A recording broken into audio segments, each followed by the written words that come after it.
Ever been this place before on the road again? I don't know. The random things that I say are weird, and I'm not even gonna try to figure it out. Okay. Golly.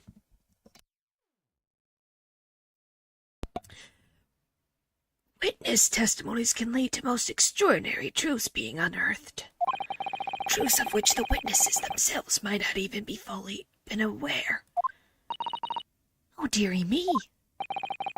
So I demand your full and unadulterated testimony, Mrs. Garib. And mark my words, in this court of law today, we shall extract the truth. Let me... There we go. Do you concur, counsel? There we go. Certainly, my lord. Oh, that's what I'm hoping for, my lord. Yay! Clap. Clap. Clap. It's such a strange feeling. I concur. Yeah, I concur. We all agree. Such a strange feeling.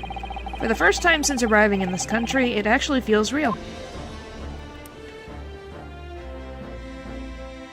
What an interesting angle. I'm here, in the Old Bailey, and I'm a lawyer. You figured this out at episode 3? Ooh. 4. It took you till episode 4 to get here. Golly.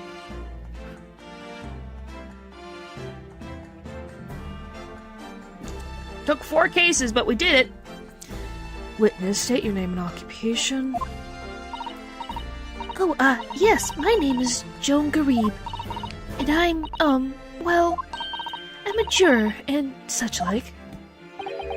It sounds like even she doesn't know if she's a housewife or a maid, or what more. The court has decided your testimony is required in order to clarify matters in this case. Do you understand, madam? Yes, my lord. You will tell the court everything that took place in your household on the evening in question. Comfy blanket in a stream. Well, that sounds delightful.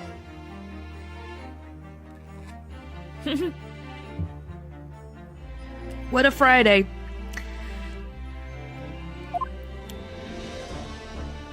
And I warn you, do not attempt to hide the truth. Oh, dearie me.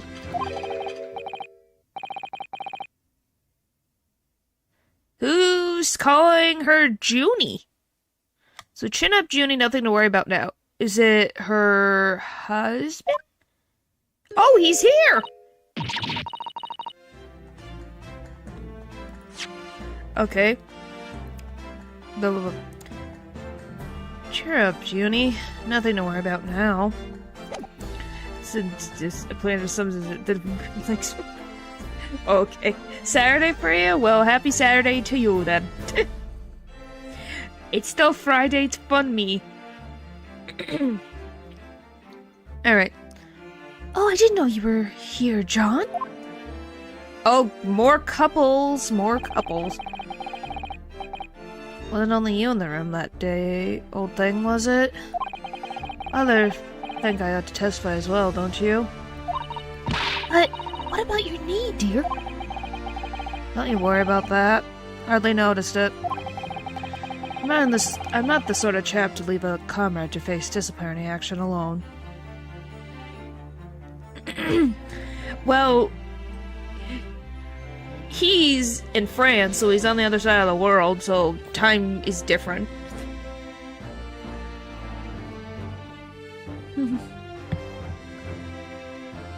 You heeded the call. My gosh. Oh, John. I presume you are Mr. John Garib. Yes, sir. Foremost second lieutenant of the 3rd Regiment of the 4th Northumberland Filsers, sir. Seen my fair share of action, and now living in the quiet life, as it were. Golly. Quiet life, where you're not engaged in century battle with your spouse on the day in question? Well, yes. Quite. I believe this may represent a first in the proud history of the British court. Calling a juror to the witness stand is unprecedented. However, the court will hear your testimony now, juror number 4, and that of your husband. Huh? What do you mean? Are you talking about the husband and wife thing going on here? You will recount clearly and concisely the events in your home at the time of the incident in question. Sir, at once. Oh, you can definitely tell he's leaning on a cane. The Battle of Garib.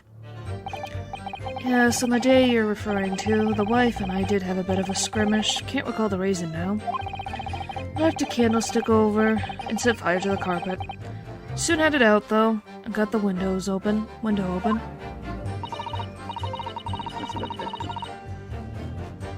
Huh? I am very confused. Meanwhile, I was picking up whatever I could find to throw at him. Plenty of knives around our place. Can't say I'd noticed if one or two went missing, I'm afraid.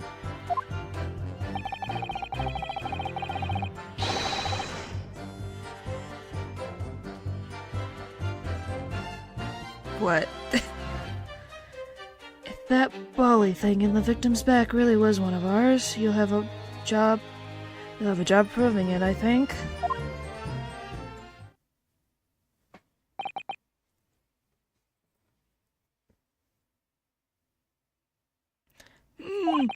It sounds as though it was quite the battlefield in your household that evening.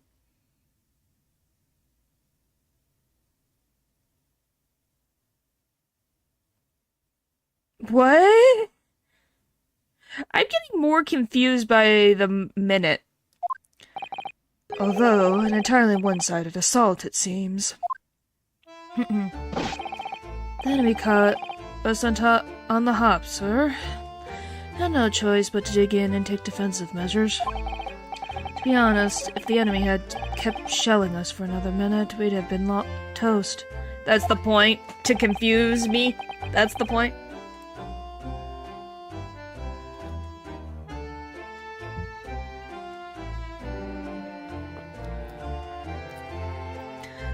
Oh boy. Of course, a veteran such as myself is only too aware that on the battlefield you're just a...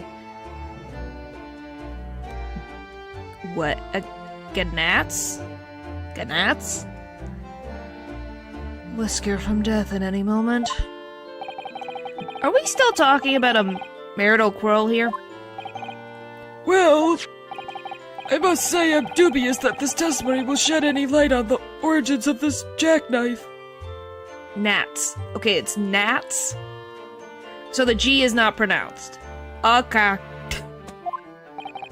In combat, one's focus narrows such that surroundings are barely noticed. These witnesses may not be able to offer anything more than what they have testified already. This may be a dead end. I am so confused. You're making this more confusing as the time goes by. Golly. I know it's supposed to be confusing, but golly. Van Zeeks may be right. Well, whatever the chances, we only have this last cross-examination to uncover the truth, Mr. Naruto. Yes, I'm afraid so. Very well, counsel. Begin your cross-examination. Not a problem. Not a problem at all. Life be important. Do what you gotta do. Studying for exams is important. As you can see, I'm doing very important work here, being a lawyer back in the 18th century for a guy. And apparently trying to prove an elderly couple accidentally stabbed a woman because they decided to fight.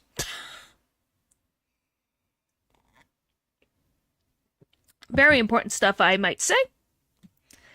Very well, counsel. Begin your cross-examination. Oh. The guy's like my teacher. Which one, the judge? Or this guy?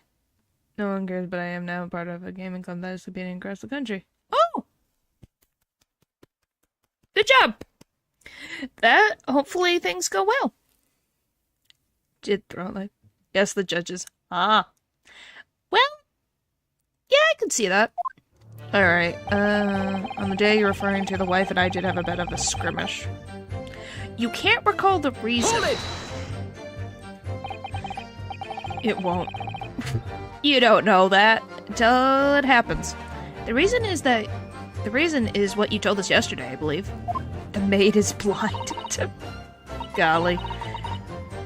Yes, that's right, if I remember correctly. It all started because of a note that was tucked into the pages of a book belonging to Mr. Gareed. A rather passionate note, in fact. But Mrs. Gareed found the note, discovering her husband's little secret. She gave him a mighty number of slaps across the face for it, too.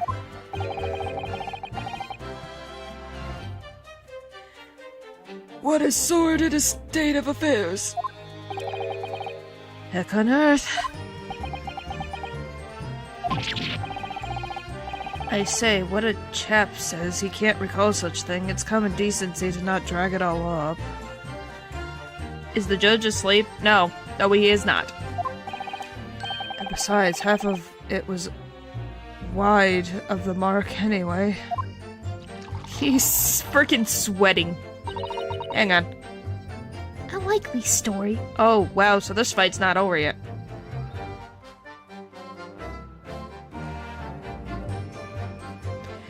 Oh, look at this sweat.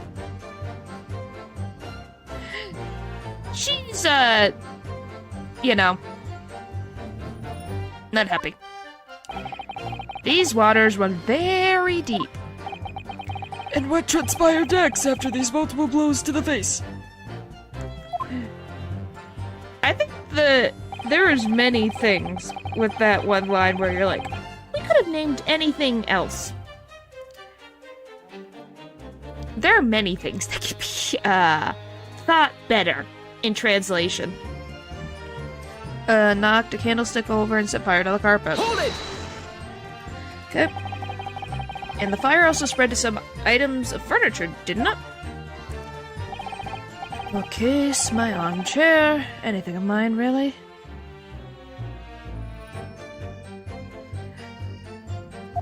I can tell. Just so happens there was some bathwater around that evening, so I sloshed that about to put it out.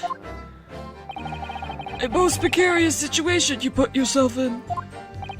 Ours is a 3-story townhouse on the west side of the street where the water main isn't connected yet.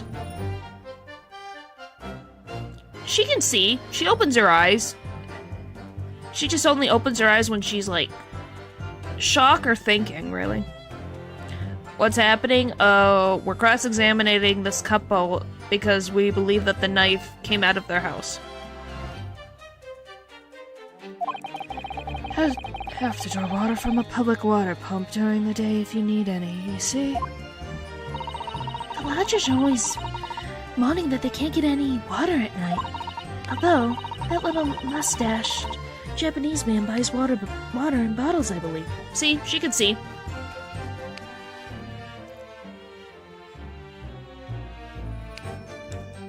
Golly. The defendant, Mr. Natsume, you mean? Yes, he receives a stipend for his studies, you know, from his home country. Can you imagine being able to brew a hot cup of tea at all hours? He's obviously very well off. Well, you could sell, you know, like a twin. What do you mean a twin? Anyway, they could sell the medal that he has over here.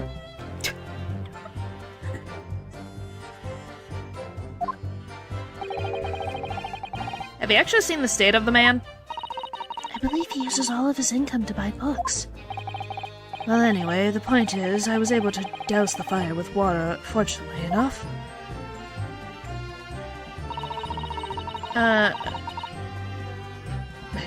The boat. That's the only similarity to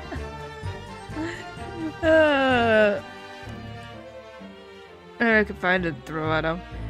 I still can't believe she was still throwing things at him while the fire was happening. Even though the room was on fire. Just my thought, Ryunosuke. As far as I was concerned at the time. Yes, she is married to Mr. Garib right here. This is her husband. No, I do not. I have never played any of the series, but I know about the series.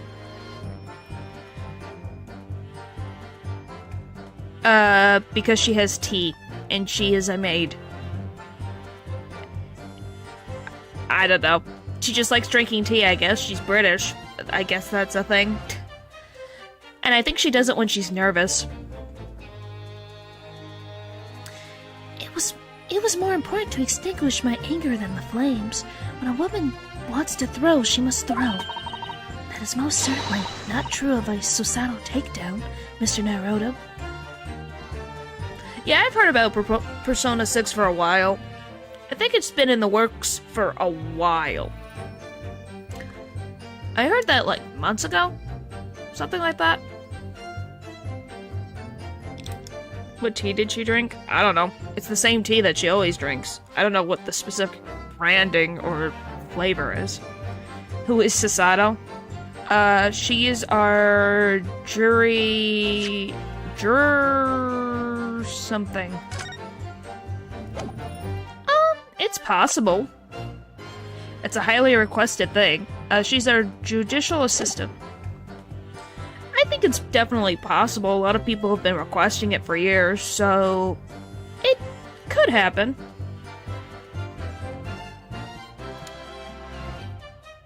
It would be even more funny if they were able to make customization character. That would be even more wild, but yeah, it'd be cool to see a female character. Same thing with more romantic options. So that you're not just stuck only dating the female characters. That'd be nice. To have more character options. How did she know I was thinking that? So, please cast your mind back and try to remember. Was a knife among the items that you threw at your husband that day? In all honesty, I don't recall. But I feel I must point out that I'm no monster. Let me see. Some bread, a cabbage, garlic, a towel, and a sponge. Jupiter. A napkin. You have something to say, Mr. Garib? You should just have two options, but in the comic with females, it is the female.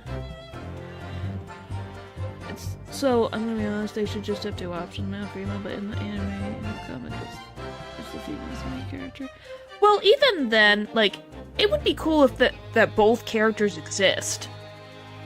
Because didn't in Persona 2, both the male and female character coincided with each other? They existed on the same plane of existence. They just played different roles. I think that would work. Go ahead and enjoy shopping. Alright, pursue. Excuse me. Do you have something to add, sir?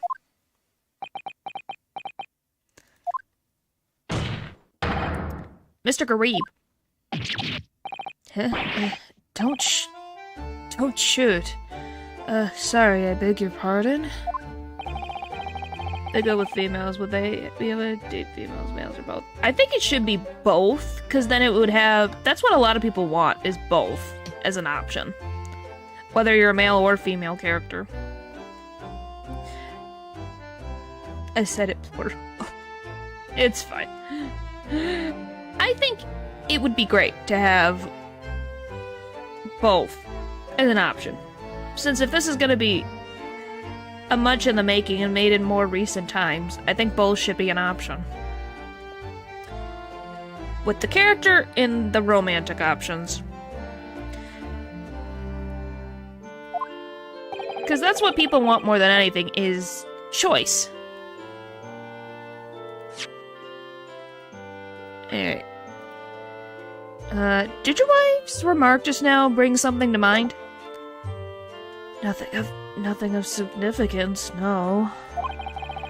Just that the barrage of projectiles the old thing launched in my direction was somewhat more solid than she implies. Books, bricks, and the fire poker, I seem to recall. Yeah, we'll see. We just have to wait. Ouch. And the woman's aim is uncanny.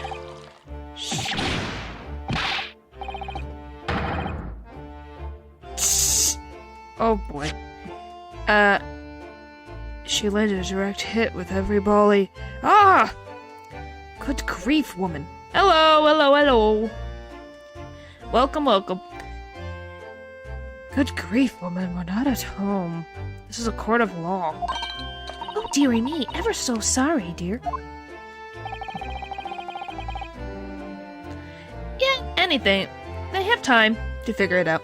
What's she even doing with a teapot in here? Honestly, John, I would never have thrown such things at you, obviously. What is the name of the game? The Great Ace Attorney Chronicles. Yep, that's just sometimes what happens. People stumble across things. I still can't believe he's drinking tea out of this frickin' pipe. That's wild. Well, look. Well, take a look at this, then. How do you suppose that happened, Your pipe, sir? Had this thing in my hands, as usual, at the time of the onslaught. Knocked it clean out with one of her soft projectiles, she did, yes? Is that why it's broken? And when I went to pick the thing up, it was broken in two. I'd like to see a sponge do that sort of damage.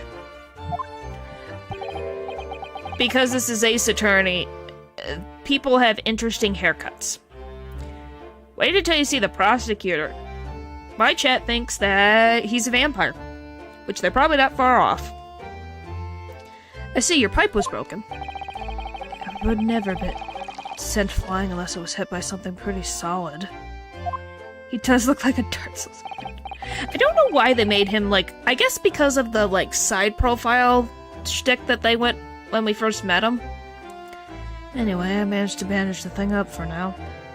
Is that even safe with a pipe? What is actually they do at the court? They're here as a witness testimony. We're at the end of the case. We're going to be starting the next case after I finish cross-examining these guys. You're one to exaggerate, aren't you? I wonder what we should make of this account. Could be important. She is scary. She is very, very, very scary. She apparently threw a fire poker, bricks, books, things at her husband because she was mad. So, you know, she's scary. The defense believes Mr. Garib's remarks just now to be of great significance. Objection! Speaking of the prosecutor, this war veteran's words only tell us one thing. Betray a wife's... Betray... Oh, fury, what... Wow, my brain. No, she does not. I can't English. Hello, hello. Fiery? Fury. Fury. Wife and pipes as well as hearts may be broken. Sentimental wisdom, perhaps, but hardly worthy of adding to the formal testimony. Indeed, common sense, one might say. Might one? In that case, would you at least permit us to examine the pipe, sir? Well, I don't see why not. Oh, dearie me, there you go again, trying to integrate yourself with a young lady. Oh my gosh! He's done nothing!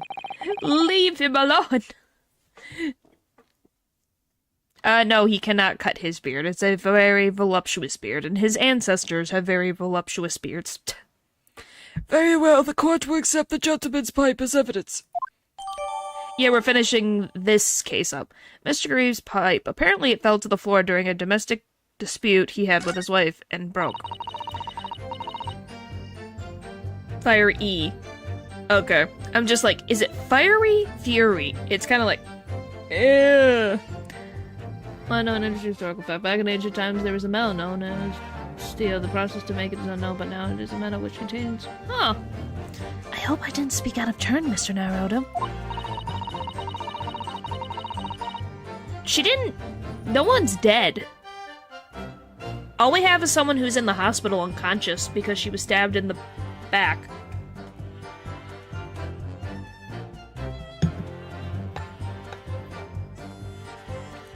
By the way, I thought you guys would find this funny. I'm matching Naruto today with the handguard. I'm matching. Almost, I guess, but still did it. Yeah. I was just feeling rather disappointed for you that your request was turned down. Oh no, it's fine. Thanks to Sato-san, we have some new evidence to work with. You should examine it carefully. Very well, thank you for that rebuttal, Mr. Garib. Now, if we can return to the crux of the matter. What can you tell the court about the knife used to attack the victim?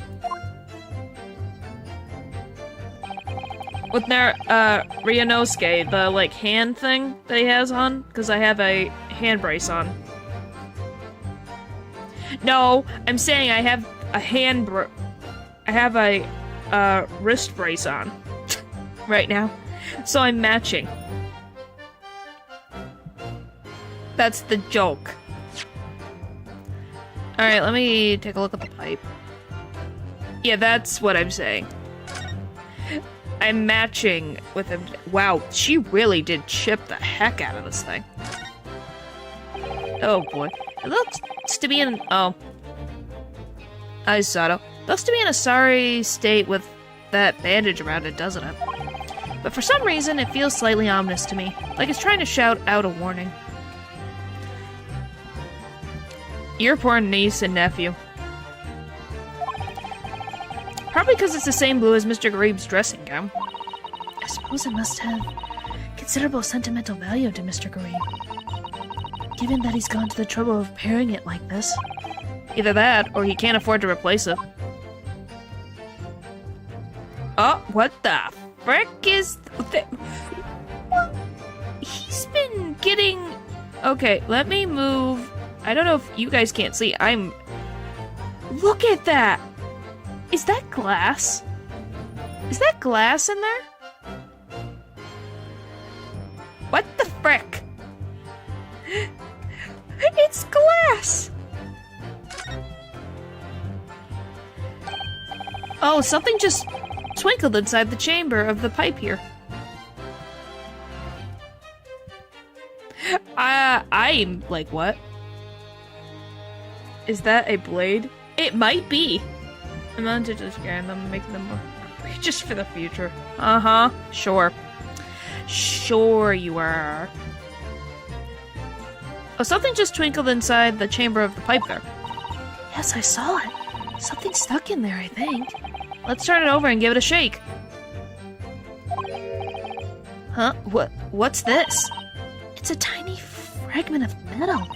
It looks like the tip of a blade or something. No, it's the tip of the blade that was, It's the tip of the blade missing from the knife. That was in the lady's back. The tip of a blade? Surely it couldn't be. This small piece of metal looks like it might be the tip of a blade. It was stuck inside the pipe of Mr. Garib's pipe. Because, the jackknife that was in the victim's back...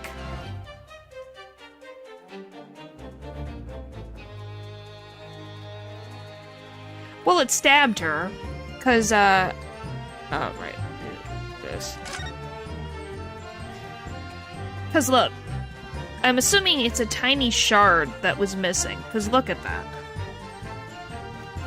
It still could hurt, just not... I think she got very lucky that it was dulled.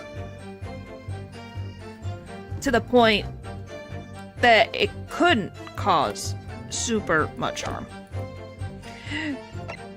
Because, yeah. It got her pretty good in the back. Yeah, that explains her survival. Is that the tip, the sharp part, actually was broken off. Probably during the scuffle. Yeah, it's very dull, so it still hurt her. But it probably avoided vital things, because I think...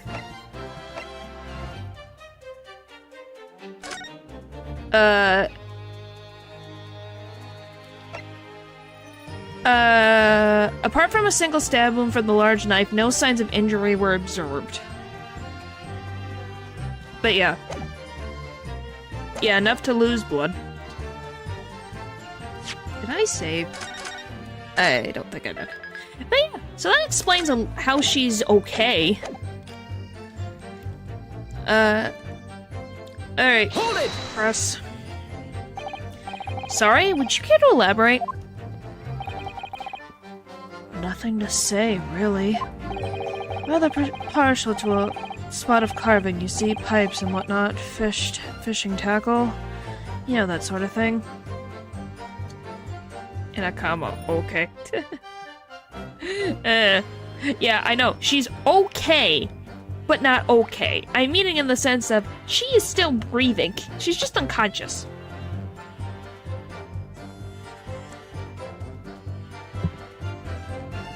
Alright. It's a passion we both share. I'd like to carve little wooden trinkets, too. And then there's my leather work. She's very much not okay. I'm meaning that she is still breathing and on this earth. Is what I mean. Better than some of the other ones that we have dealt with. Sorry to say, we're always losing knives about the place. We have dozens of the things. Why do you have so many knives? I saw them at the market sometimes. 20 for the price of 19. Needless to say, I snapped them up. Why do you need this many knives? There's only 2 of you. You have no children. You have no grandchildren. You have no siblings that we know of. So why are you buying so many knives? I don't know. John prefers to use 2 knives at mealtimes too, instead of a knife and fork. What? So he just stabs his meat of the steak with, like, 2 knives and goes poke, poke, poke, poke, poke, poke, poke, poke? Huh? What? That's why he's... No, he's not buying them. She is. She's buying them. He's not. She is. So she's the one interested in knives.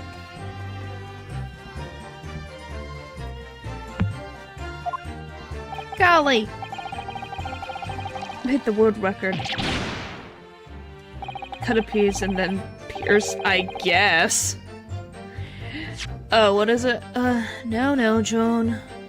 We don't want people thinking I'm some kind of set. Ah! Here we go again with the scaldings. Why are they being so evasive? I imagine it's because they don't want to believe it.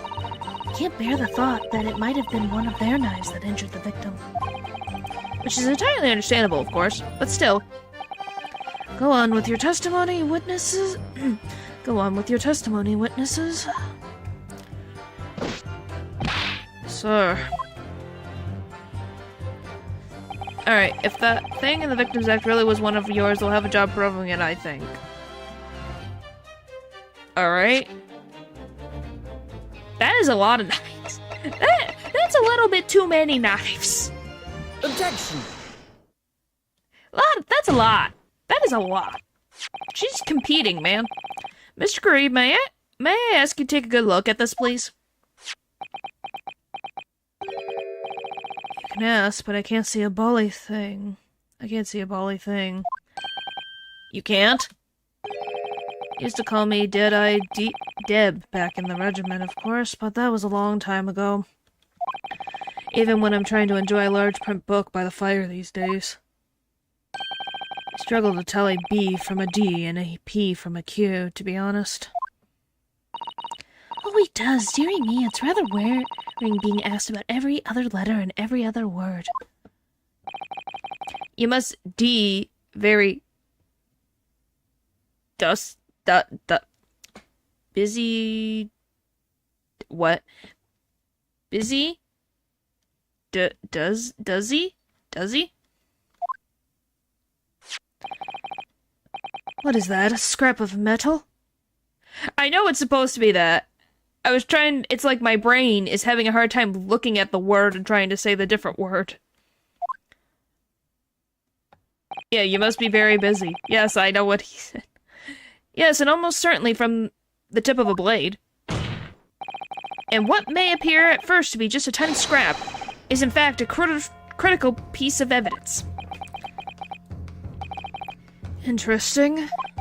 And where did the defense come by this evidence? It was lodged in the chamber of Mr. Garib's pipe. My pipe, you say? By Jove, I wonder how that got there. And what precisely does this fragment of metal signify, Counsel? Are you suggesting that it is some way related to the matter of the stabbing on Briar Road? Yes, I am. That's gotta hurt. Maybe not as much as Mrs. Garib slaps.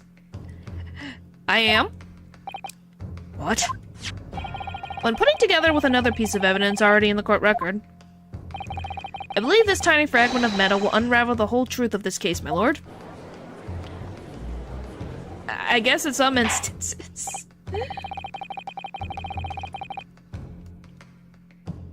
Works for Ryanosuke, so... You appear rather confident in that extraordinary statement, Counsel. Very well then, present the pertinent evidence to the court. What evidence when paired with this fragment of metal allegedly reveals the truth of this entire case? Take that! Yeah, I don't know either. But yeah, see his, like, arm guard thing that he has right there? Because I have an arm brace on. We match. Is it the same hand? No, it's the opposite hand. His is on his left. Mine's on my right. It's just used to his wife's teeth. I guess. This is the knife that was found in the victim's back. If you look closely, you see that there is a small piece at the tip of the blade that is missing. A common issue with the inferior blades sold at unsavory street markets. I didn't break something. It's just my right wrist. When I overuse it, it hurts. So this is just to help not overuse it as much. I got it recently. I don't use it all the time. No, I'm not trying to be cool. It would be a pain. It's hard to, like, move your wrist up and down with how this is. It's just to help with my wrist. Because I overuse my wrist sometimes. No, I'm not dying, golly. Criminals who use them regularly leave the tips lodged into their victims' bones. And what of this particular knife? Doubt its tip has suffered a similar fate, now languished nowhere near the spine of the victim. Objection! Oh my gosh. My hand is fine. You guys are acting like it's the biggest deal. Oh my gosh, guys, I'm fine. Okay, we're going from one extreme to the next extreme. Okay, guys. No, that's not the case. The tip of this particular knife's blade is the very fragment of metal we discovered in the chamber of Mr. Garib's pipe. Wow, he grabbed his sash. Good grief, Lord Van Seeks. I don't believe it. The knife from the crime scene and this fragment of metal are a perfect match. Ooh! Wow, it really does match. Yeah, I think he did. Good golly gosh! Order! Order! Order! Is this some sort of Eastern sorcery? He's been here the entire time. I don't know how he would conjure up something like this. What is that look? This is no magic, my lord. This is a miracle. A miracle! So Van Zieks has figured it out, has he? Council, explain this extraordinary coincidence at once. Yes, my lord. The critical point we have to ask ourselves here is when did the fragment of metal find its way inside Mr. Graves' pipe? So magic does exist. Oh, boy. Something that was clarified for us in the most recent witness's testimony. Had this thing in my hand as usual at the time of the onslaught. Knocked it clean out with one of her soft projectiles. She did, yes. Would have never been sent flying unless it was hit by something pretty solid. Oh, they're shaking. Oh, dearie me. During the argument between these two that occurred just as the victim was on the pavement below. They're meaning... She's saying she threw napkins and towels when she actually threw books, a fire poker, bricks. That's the joke.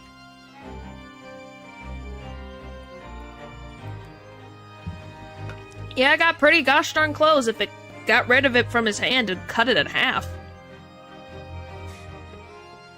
During the argument between these two that occurred just as the victim was on the pavement below, Mrs. Garib flung this knife at her husband. However, the knife missed Mr. Garib, instead striking the pipe in his hand at the time. Which caused the tip to break off, of course.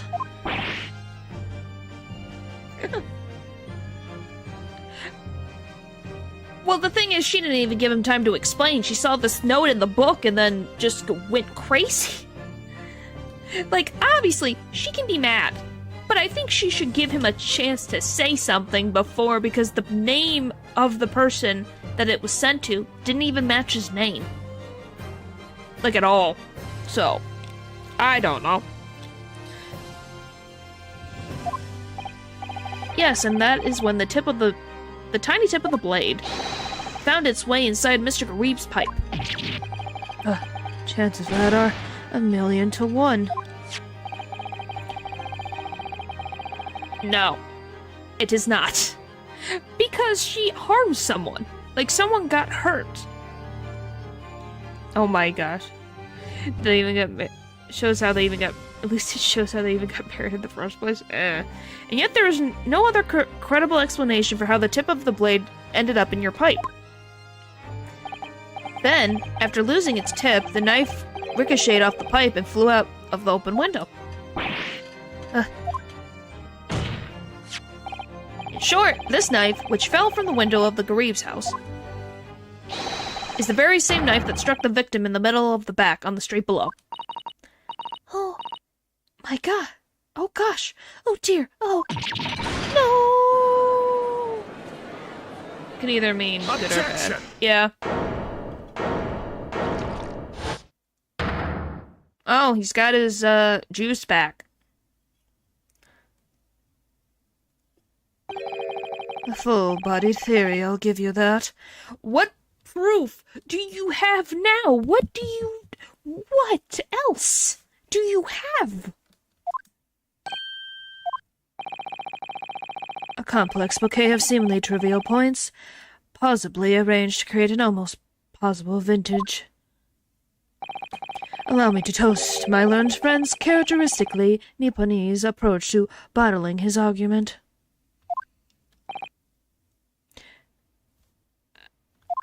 I'm just saying, Juice. Good grief, he really is Miles. I told you he was Miles.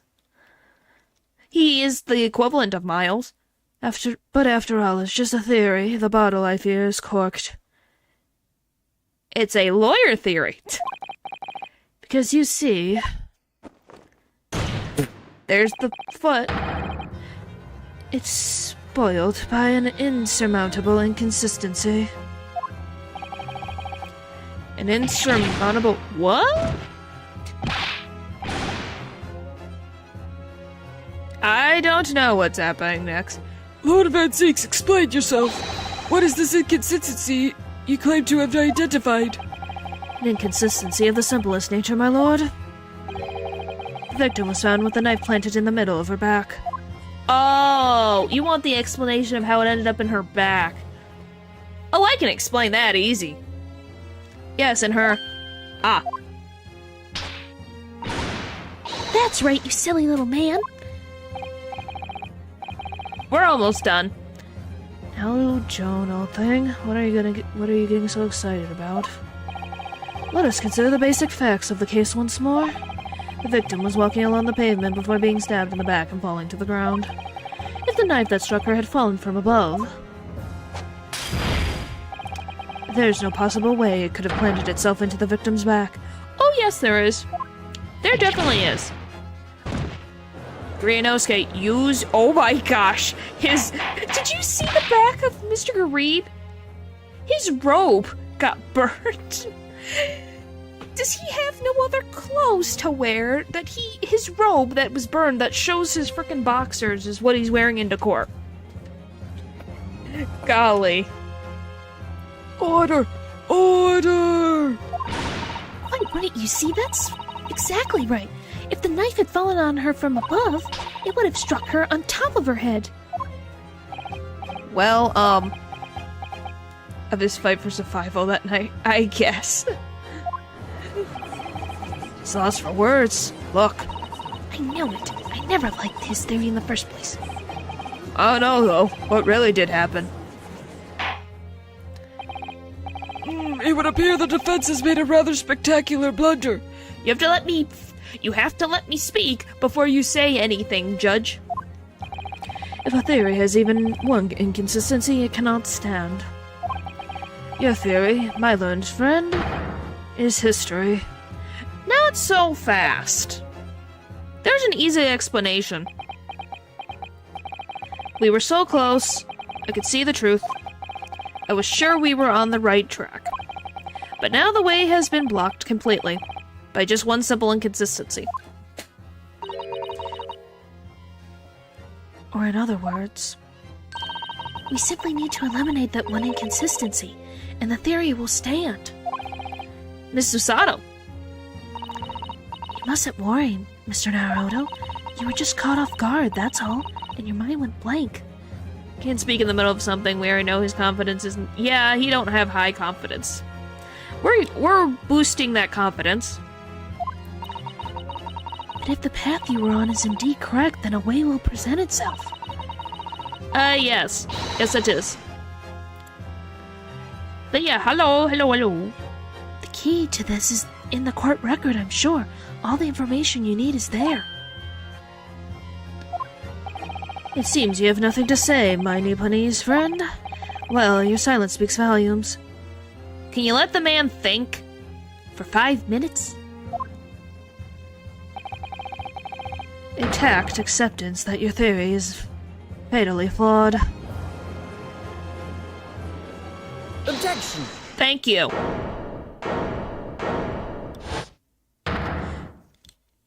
Finally, stand up, man. This inconsistency doesn't mean I was on the wrong track. Oh, it's going good. Ryunosuke is boosting his confidence. It means that I need to sharpen my mind and dig deeper for the truth. It's a test.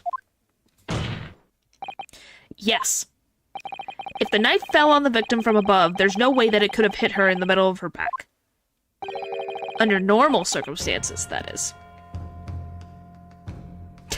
Pants are on fire.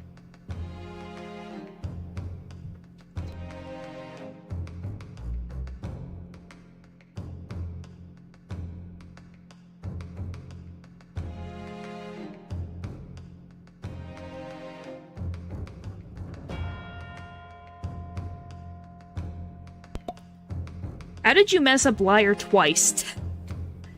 I mean, someone's robe was certainly on fire. Yeah, it certainly was on fire. But I don't think it was Van Zeek's.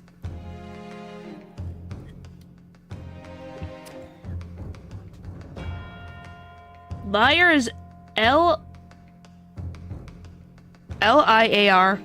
Liar. I think that's a different... I think that is how you spell an instrument, liar. I think. like the smaller harp would be... So there's two different liars. One is someone that's not telling the truth, and the other one that is an instrument. I'm pretty sure. I don't know. I knew what I was saying.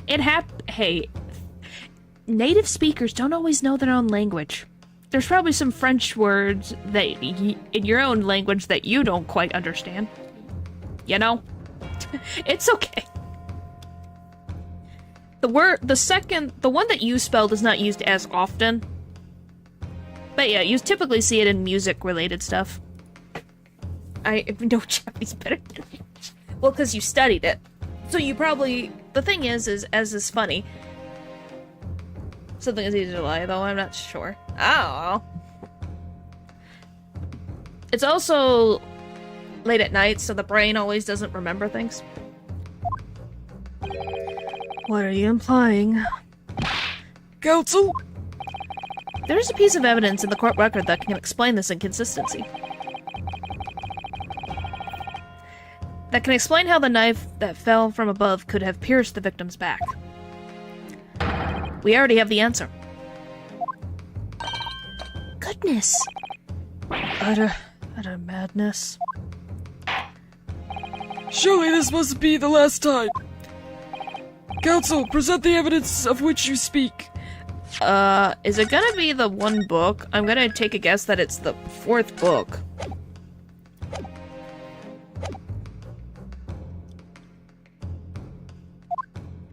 Alright. Hope this works. This is the last inconsistency.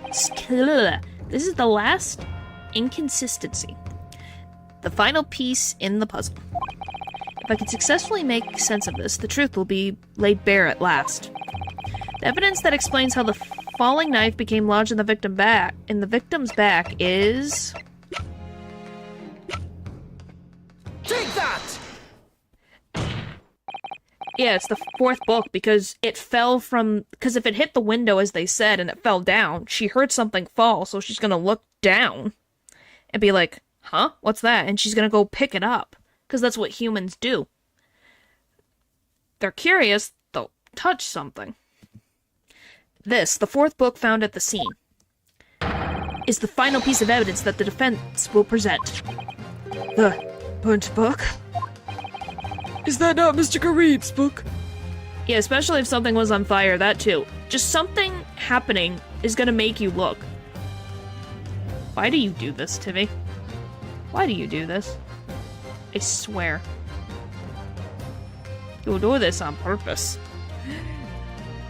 Because you're gonna make me sit here to open up a frickin' translating. Just to... My gosh.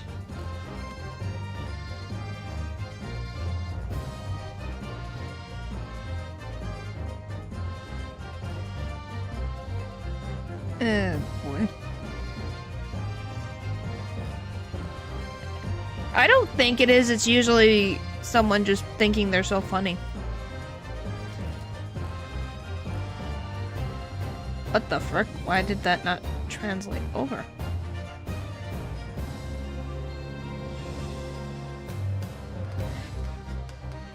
Huh? Did you put random words together?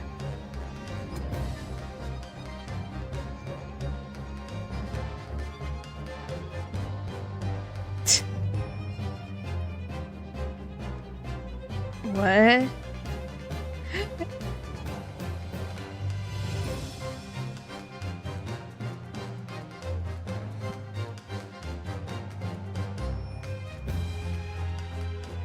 I am confused. I don't know, but what? I don't know, but I'm sure that don't seem right, but whatever. That doesn't seem like any context that's what's going on, so I'm just gonna move on. Yes, and to understand its significance, we have to consider how it came to be at the scene in the first place.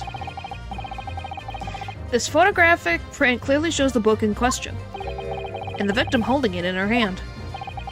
But as we all now know, it was the police constable that put the book between her fingers like that. Quite so, as part of his wholesale transplant of the crime scene to the opposite side of the road. That's true. However, as part of his testimony, Constable Beat made an extremely enlightening statement on that point. But, what made you place that book in the victim's hand? Oh well, sir. That's because that's how I found it. We first went over to the scene. The victim was already holding the book. So, when I moved everything, I made sure it was still in her hand. In other words, the victim had already picked the book up of her own volition. Better than their native languages. I saw something that looked... It's similar to that, but it did not... It put random names in there. That's all I could say. And clearly they must have been before she suffered the knife wound. Well, I should say so. After being attacked with a knife, I don't imagine she'd be doing much of anything. Well, maybe screaming on the floor.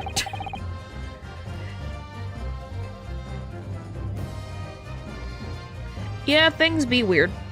So the question becomes, why did the victim have that book in her hand? My Jingo. I think I'm beginning to see what might have happened now. Oh, dearie me. Have you figured it out, Van Zeeks? We know that the book fell from the top floor of the Grape household on the pavement below, at precisely the moment that the victim was walking past. Yes, at that exact moment. The young woman was walking along the street in the light fog, when all of a sudden, a book fell right in front of her. The book I threw. Yes, Mrs. Grieve, and what do you think that the woman did? What would you do if you were walking along and suddenly a book landed in front of you on the pavement? Well, I really can't imagine it, but I suppose she might have reached down and picked the book up. Which also, I guess that saved her life technically, because she could have been stabbed right in the middle of her head. Yes, that is exactly what the woman in fact did. She picked up the book. Oh heavens! And when the woman reached down to pick the fallen book up, what position would her back have been in? That's right, facing the sky, completely and utterly defenseless. Depending on the symbols used, you can say something different. Yeah, it has kana and hiragana? Wow, I got it. Ha! Before that even popped up. I am impressed. Skills quite hard. But I don't know. I think that would frickin' hurt. Then in the very next moment, while the woman was still bent over picking up the book,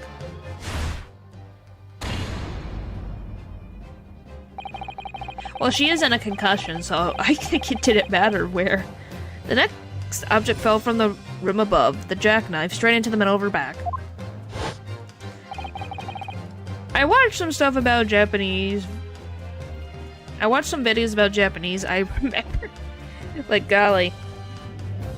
And at the same time, walking by chance directly behind Mrs. Green, Miss Green was the defendant, Mr. Soseki Natsume. Well, I'd never! Appeared to be Mr. Natsume, that the woman simply collapsed on the floor. In the dark and in the fog. He didn't see the knife falling on her from above. It's just a minor. Golly. Oh. And from the other direction, the constable and his wife saw no one but the victim and her apparent attacker.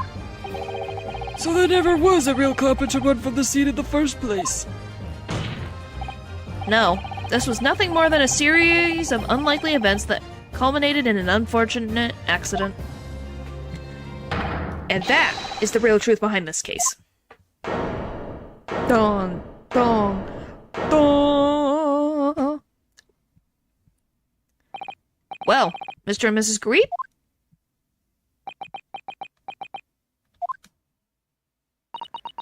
The very first time you showed me that knife, I had my suspicions. Wow. She's confessing. I wondered if perhaps it might have been something like that.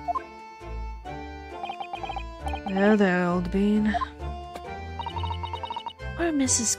Kareem. Of course, I never meant for anything of the sort to happen, but it was all my fault, wasn't it?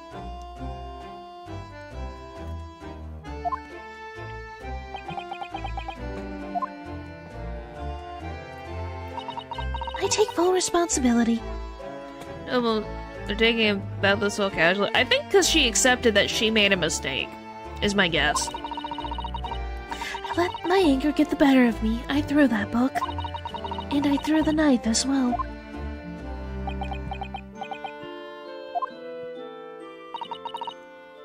John. It's alright, I know. I'm ever so sorry. Truly. I'm sorry! Ah, there it goes. Some dignity sometimes. Oh, wow. He caught her.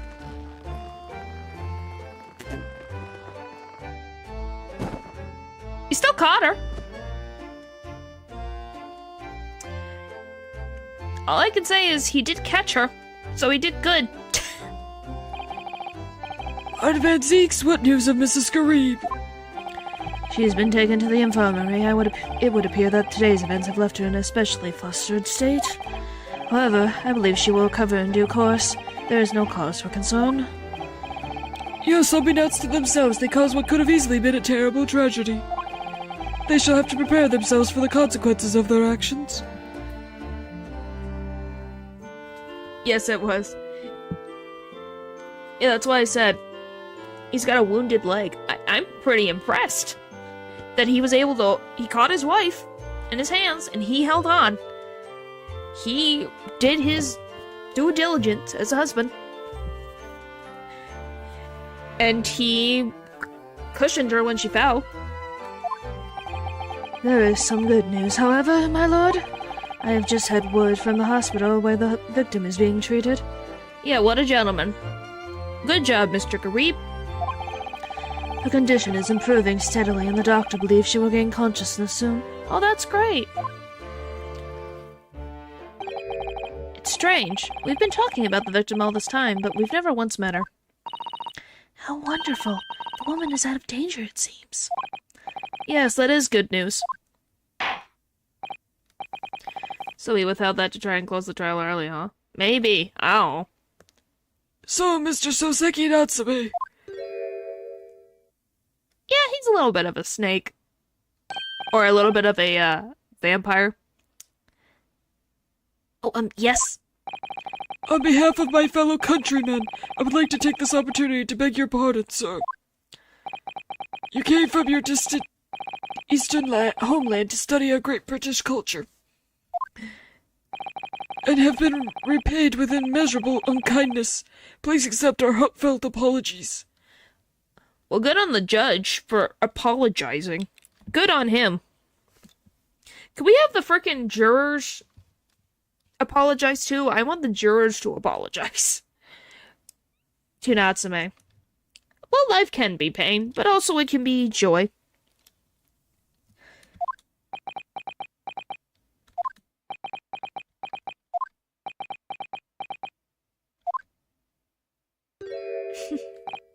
No, it was me who should be begging your pardon. Oh no, Mr. Natsume. That evening, when the young woman just collapsed on the pavement before my eyes, I jumped to the wrong conclusion again, in my confusion. What conclusion, sir? It is not exclusively. I was sure that woman was dead. Yes, Constable Beat said the same thing, didn't he? He thought that she had been killed, too. Yeah, golly, this poor woman could have actually died because of these two guys' arrogance. I suppose she must have looked completely lifeless.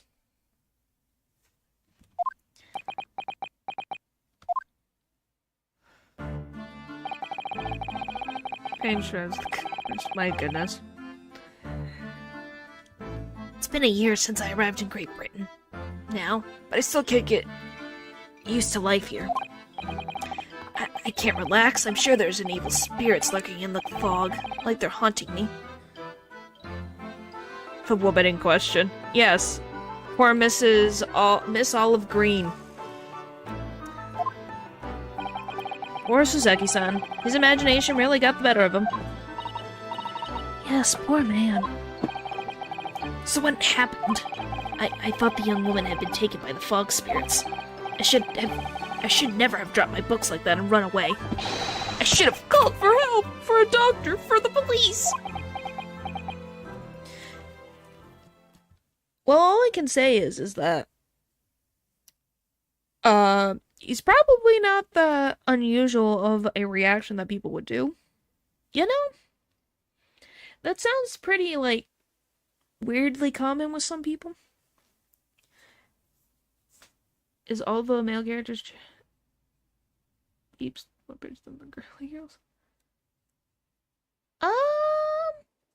Not all the time. It just depends. And how I feel about the characters.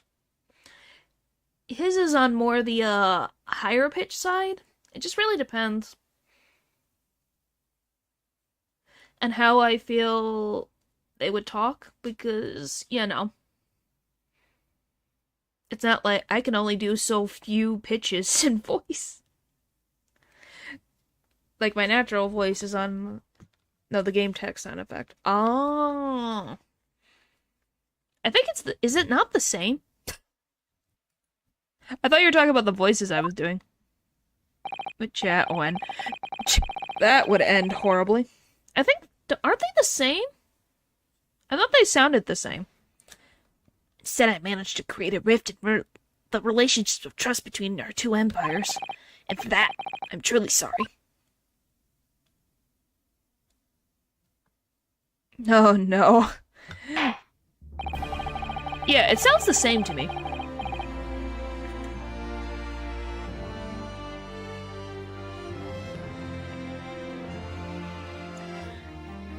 I can already answer that. She's not food. Case closed. Dylan and Natural are guilty. End of case. Hit the gavel, Judge. One could indeed say that some sort of mischievous spirit has been at work here, I think. I am the one who created her, so I have the say. She is not food. Smaller, my goodness. Oh my gosh, we're not getting existential right now. One that created a chain of unfortunate mishaps. We were befooled by this spirit and led to false conclusions. But a jury if it's a trial. Oh my god. We're not doing this. That she is a plant. Not all plants are edible. Not all plants are edible. But thanks to Lord Van Seeks and our young lawyer here from the east. That chain has now been broken and the spirit exorcised. I heartily commend you both. Yes. Technically, Smallrand is a clone.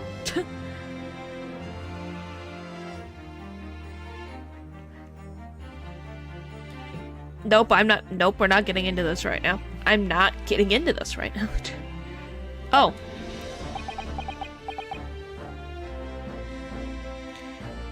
Yes. Probably too far. If you're taking this many dots, it's probably too far. Now then, ladies and gentlemen of the jury. Yes, my lord. In concluding this trial, I must ask one last time for your decisions regarding the defendant's culpability. Are you ready to present your findings to the court? As the foreman of the jury, I can assure you we've reached a far and just conclusion. The way you answered that, yeah.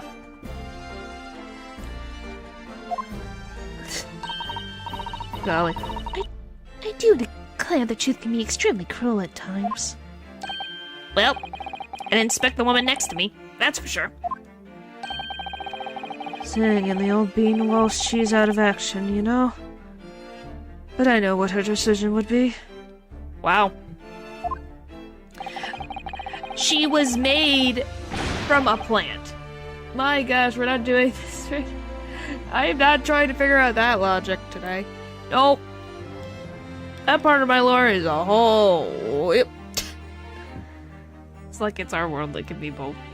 Does this mean I'll finally be able to get out of here and start work? Well, it's about time. I say, I'll have Corker of a story to tell the grandchildren when I get home, won't I? Very well, ladies and gentlemen of the jury, I hereby demand your final decisions. Mr. Foreman! Not guilty. Okay. Not guilty. Yay! Not guilty. 3. Not guilty. Wow. Not guilty. I still can't get over that voice. Guilty. Dun da da da da da da. We did it! Done. Very well, Mr. Soseki Natsume. I hereby pronounce you. Their voices are like, wow. Well, in the game, there's 6 of them. I'm not trying to figure this out. Not guilty. Yeah. Yeah. We did it. We did it. Woo-hoo. Woo-hoo. And fireworks. Is that where all the budget's going? And finally, Mr. Natsume. Hello, hello, hello, hello. Oh, yes, Lord Sir. Yeah, there's more people in the back. What? Well, now you make... Don't say that. Please don't curse him. He's got so much bad luck as it is. You are now a free man once more. It is my hope that you will continue to further your education in British culture. And may you never again be brought before me. Oh, golly. Oh, yes, sir. Of course. On my life. I swear I'll never set foot in a courtroom again. I'm... Transported to tears. Thank you, counsels. Court is adjourned. Have you... Oh my goodness. 20th of February, 3:17 p.m. The Old Bailey, defendants, anti-chamber. Oh, look. Wait, you mean me? Of course. Of course! Is there another locum here? Is there even one? 2 days after my birthday. Yeah. Compared to the original locum student, Mr. Naruto Esquire, your name has become rather short, hasn't it?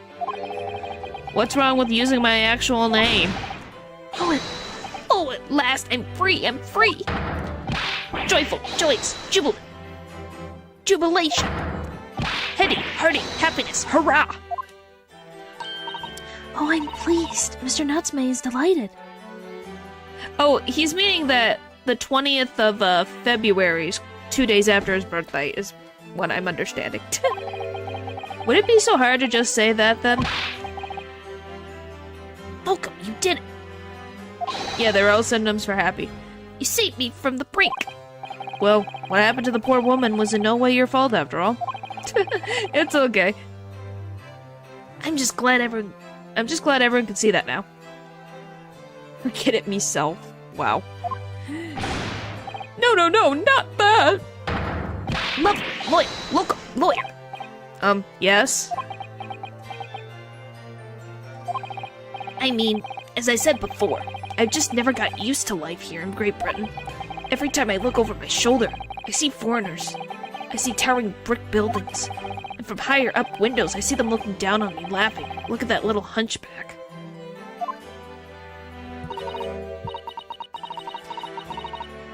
Oh dear, I'm sure it's all in your head, Mr. Natsume.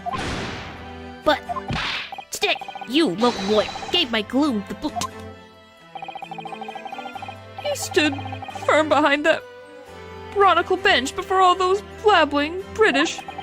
You battled to the bitter end, laying bare the baffling truth. and when I beheld the blinding fireworks among the beams of the bailey roof, I bellowed, Behold the best barrister ever born. Well, that's very flattering and very pleasing for you. This has given me a wonderful acolyte to recount to my old friends back in Japan. Ah, an acolyte? Antidote? Oh my gosh, these words. Antidote?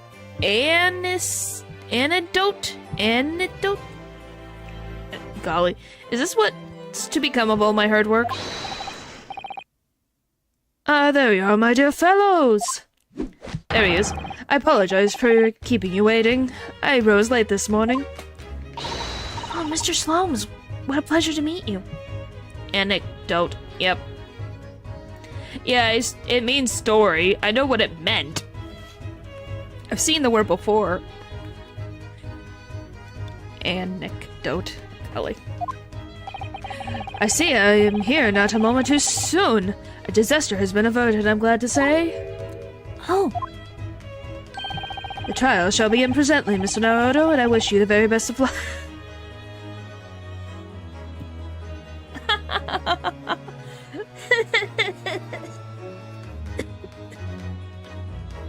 oh boy. Where has he been the last couple hours? Sleeping? Reading? He's back in his office. It's just finished. What? No! Then my haste was in vain? Eric, it's you!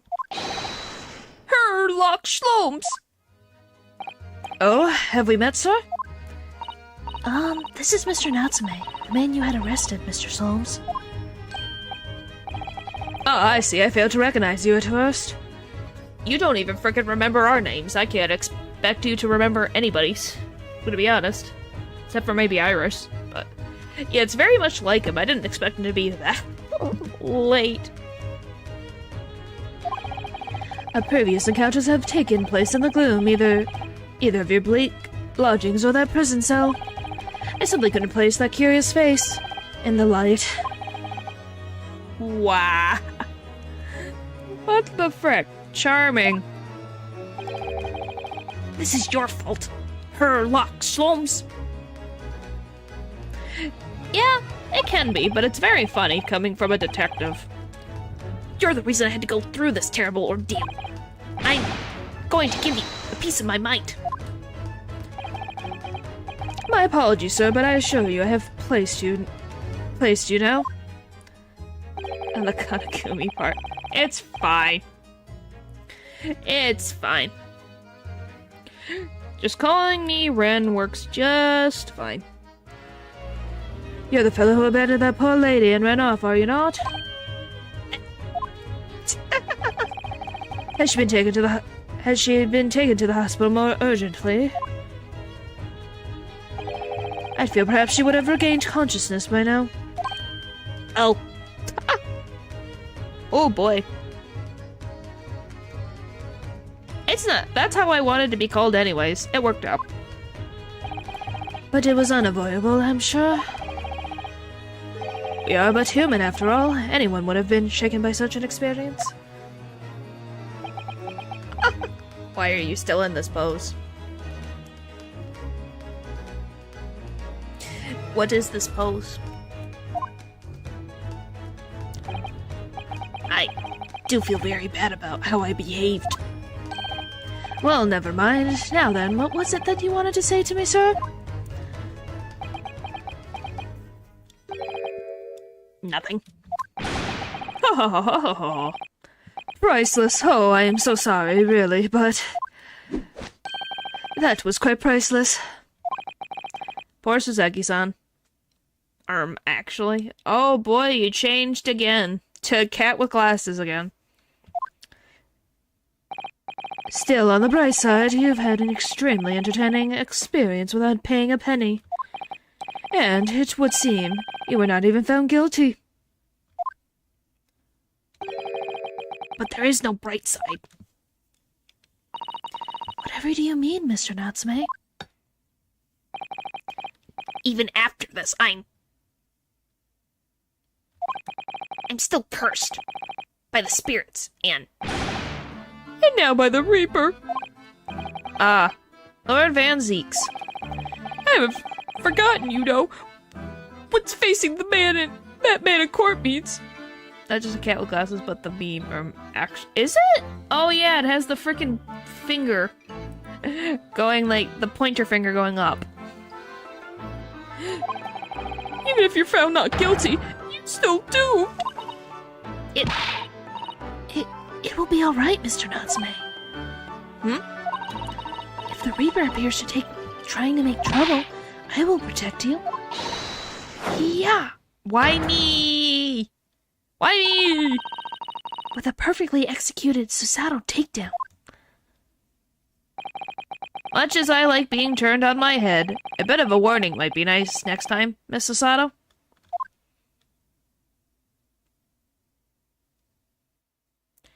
I don't think I want to find out. So, Mr. Natsume, what do you intend to do now? You mentioned something about recounting your experiences to your friends back in Japan. Actually, it's gonna get annoying and I'm not getting used to it. Yeah. You probably could, but I'm not. Do you really want to try to figure out how to do that? He just needs a helmet. He'd be fine. yes, I intend to return to my homeland soon. Oh, It has already been a year since I arrived here in Great Britain. I visited universities, libraries, bookshops. I've been honored with the tutelage of professors. Oh boy. I've learned so much about the wealth of literature here and the city it has shaped, and I've come to realize that it is my calling to sail home and tell my fellow countrymen about it. that's very touching, Mr. Natsume. Oh, in perhaps less veiled terms, you wish to withdraw halfway around the world, escape the terror of the Reaper's curse? That's not it at all. It's probably some other reason. Challenger to sumo wrestling. Wow. What the frick? The more I learn of literature, the more this strange feeling claws at my insides. I feel compelled to return to my roots and attempt to pen a work of my own. Oh, I see. A work of literature by Soseki-san. Could be an interesting read. Yeah, very smart to leave as soon as possible. And what about Miss Susato and yourself, Mr. Naruto? Sorry, what about us? Well, you returned to Japan alongside your mustache compatriot. Why would we? A week has not yet passed since we arrived in London. Which is surprising. Golly. Because they refused to let a nurse tackle them. What the frick? And only now does it feel as though we have finally found our feet. And you are accommodated in a hotel at present, are you not? That's right, but we need to find lodgings before it bankrupts us. I've calculated we can only afford another 10 nights before our entire budget is exhausted. Well then, you can take my lodgings. Yeah, I can't believe it's only been 4 days. Oh, the windowless room? But what it lacks in windows, it's more than makes up for with a floor, ceiling, and walls.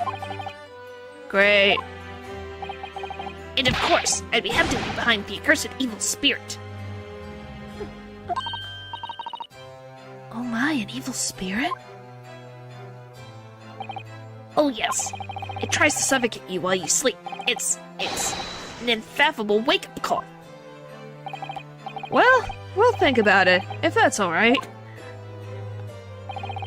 Perhaps I can offer a more welcoming alternative. Would you consider taking lodgings with me? Oh boy, this is gonna go great. Really? You just go to sleep, you wake up because you hear a noise, and in the corner of her room you just see Herlock just in the corner, hanging on the coat rack. I can just see it. Well, a vacancy has conveniently presented itself.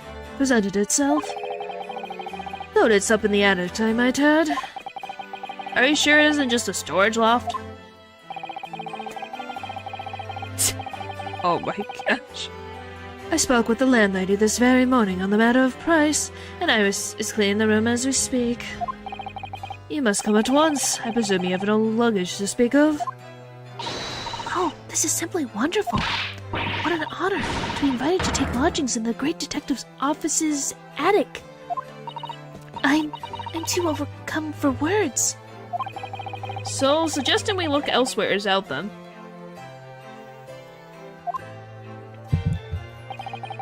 Then it is settled. Iris will prepare a welcome dinner this evening. And you must come too, Mr. Natsume. I insist. I don't know what to say, but thank you, and yes. Wonderful. Now I'll go and complete the paperwork for your formal release, Mr. Natsume. I shan't take long. Somebody's happy.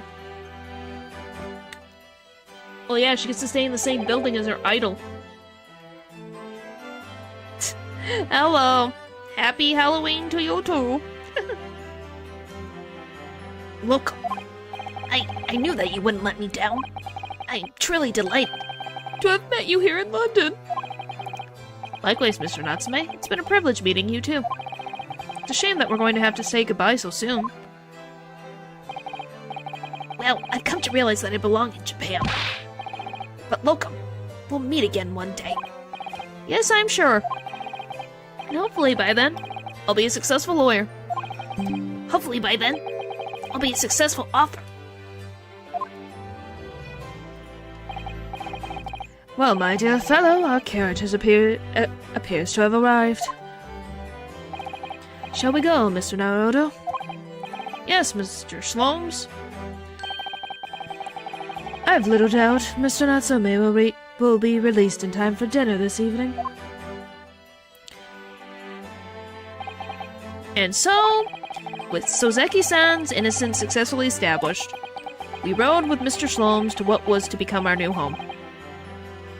221 B. Baker Street.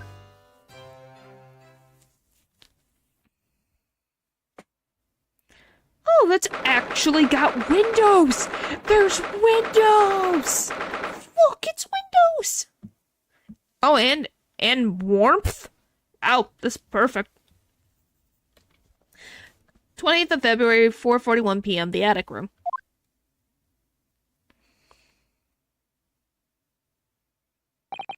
So this? I guess. Is to be our new office, yes. Our office? I really like the sound of that. Me too. It's simply wonderful, isn't it? I hope you can see this, Kazuma. It's only a small step, but I'd like to think we're getting a little closer to your dream now. So, my dear fellows, do you like the place? Wow! He finally took off his jacket and hat. You look like a regular British man. Wow! Who knew? Whoa. He looks quite dashing, I'd say. Mr. Slomes, thank you so much. Yeah, he has very nice clothes. It's a delightful room, Mr. Slomes. I simply adore it. Good, I'm pleased to hear that. Iris and I are delighted to welcome you. I hope everyone's hungry. It's nearly time for dinner. Yep, he got that. He got some nice alpha going on. We'll eat as soon as Mr. Natsume arrives. We have a lot to celebrate. Iris, you must let me help you. Alright then, Susie. You can be in charge of the salad. Splendid. Oh right, you forgot about Watson. So, Mr. Naruto, how does it feel to have your own office in the capital? It's very exciting, actually. I can't help wondering what adventures await us. Ha ha ha ha. I'm going to have to endure English cuisine. Wow, I think they'll be fine. Those were precisely my sentiments when I first established my office at these premises. Until I discovered the dark truth about the city of London, that is. Sorry? London is a glorious place full of wonder, opportunity, prosperity, and mirth. What the frick do you mean pizza? I think pizza existed. I don't know if it would be something that common in London, though. It's a possibility if they had, like, an Italian restaurant. It's a possibility. But the brightest of lights cast the darkest of shadows. Shadows? What do you mean? Well, I believe you're well aware of the murkiness that lies beyond London's facade already. Mint sauce meat shifted. What the heck? So once again, Mr. Naruto. Oh, what about? Welcome to London. I like the music. This ain't suspicious or weird at all to something that's gonna happen. Of course, at the time, I had no idea of the significance of those words Mr. Sloan so casually spoke. But it wasn't long before my turn came to lift the facade and see the true depths of the murk that lay behind it.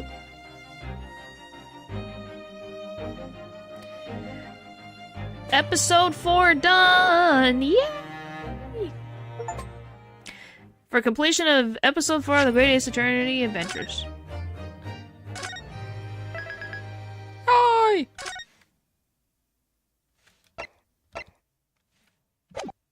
Alright.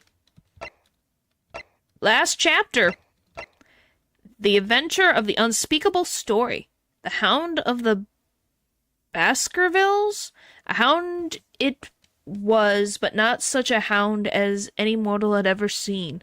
Its eyes glowed with a smoldering gaze. The whole of its ox-sized body was outlined in white-hot flames. Yep, that's the name of this. Let's start this episode, final episode of this first game, because we have the whole second game to get through.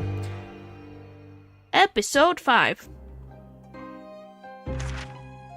It's coming!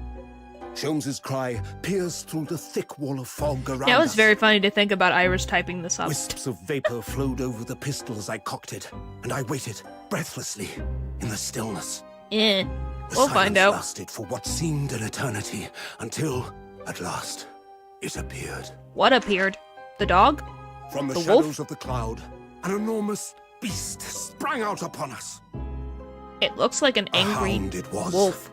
but not such a hound as any mortal has ever seen. It just looks like a wolf. Its eyes glowed with a smoldering glare. The whole of its ox-sized body was outlined in white-hot flames. Wow, I got that pretty accurate. Its rumbling pant and hideous howl, so terrified was I that I began to tremble with fear. Look well, Wilson, Sholmes declared, gazing upon the mystical beast. For this... Oh, wow, that is a this giant. is the diabolical hound of the Baskervilles. Wow, that is a giant. That is actually a giant dog. Holy moly, that is actually a giant dog when we compare it. Our first 2 months in London passed by in a flash. In that disconcerting courtroom experience, we were first thrown into on the day we arrived in the country. And in Soseki's terrible ordeal that had followed closely behind, we had emerged victorious. However, please tell me Soseki's alive. Please. There then came an abrupt end to our opportunities to appear in court. Which was hardly surprising, of course, since I was nothing more than an amateur. An unknown student of law from a faraway land. This feels just like Phoenix Wright. Oh, we did a great case.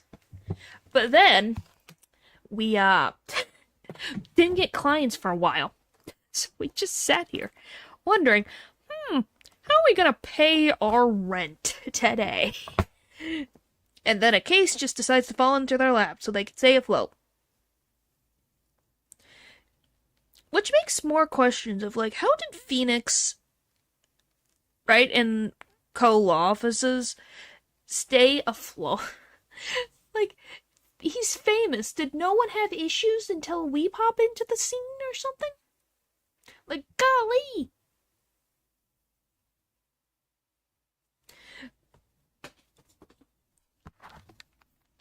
Alright. So life in our little office was very quiet. That is, until it was shattered one day by that fateful telegram. 15th of April, 9:13 a.m. Naruhodo's legal consultancy? Consulacy. We'll go with that. Knock, knock, knock. Oh, well. They got roomy. It looks like it's a secret. That morning, I was woken by the unreserved knocking on the door by the telegram boy. But after he'd gone, Susato-san's behavior became very obviously strange. Is her dad okay? Is he okay? Because she didn't talk about any siblings, so I'm like, is her dad alright? Susato-san? Yes? Is it time to leave for court already? Let me see, what case is it today? I don't think I'm scheduled to defend anyone at the moment, am I? Oh, no, of course not. How silly of me. But I think Iris said she would make us breakfast this morning. So shall we go down to Mr. Sloan's suite? Yes. Iris makes the most delicious breakfast food. She does, doesn't she? Once our bellies are full, we can leave for court in fighting fit form. Let me see, what case is it today? Here we go again. What? What case is happening? The telegram. So, what was it about? The telegram that was delivered this morning, I mean. Oh, a telegram? I don't know what you're talking about. The loud knocking that happened probably like a few minutes ago? Did that not happen?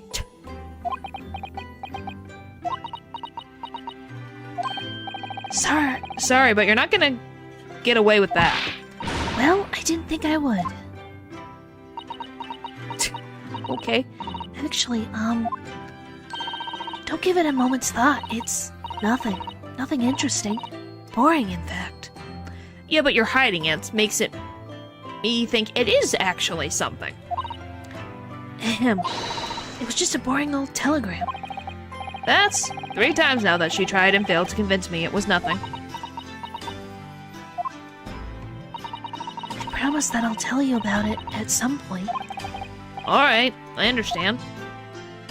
Suzeki-san.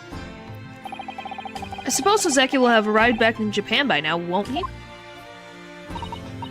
Yes, I should think so. He left immediately after that terrible ordeal. Which would mean he should have completed the voyage already, or just a few days away. A fortnight ago, we had that very long telegram from him, do you remember? Complaining of seasickness. Oh, he's still doing good! But, by and large, it seems the voyage has been going well. Is something wrong, Naruto-san? I was just wondering, what might have become of Suzeki-san had he stayed in London, that's all. Well, the last client we had, burst into flames. So, that's a possibility. You mean, as regards Lord Van Zeeks, the Reaper?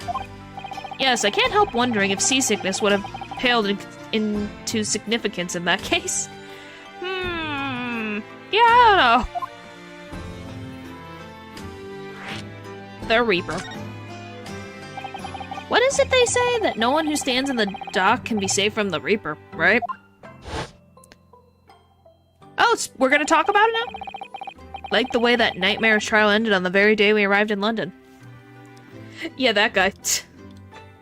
Mr. McGuiled. McGild? McGuiled.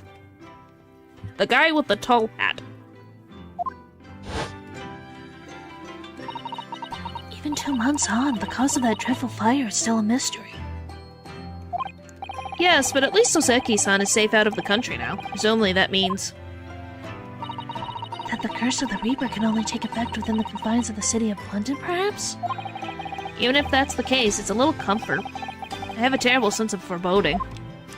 If the legend of the Reaper is to be believed, it would mean he wields the sword of justice himself. Come to think of it, I wonder what he's been up to these past 2 months. Magnus McGild. Ah. Surely not wielding that sword against more acquitted defendants. No, I don't think so. Apparently, Lord Van Zieks hasn't appeared in court once since our last encounter. Is he just waiting for us? Is that what it is? Stalking the prey, as they say? Oh? Yes, since Oseki-san's trial, he's withdrawn from judicial service again, it seems. Really? Just like before, when he wasn't seen in court at all for several years. So it's just been me who's had to face him in his recent spate of trials, then? Ugh, just my luck.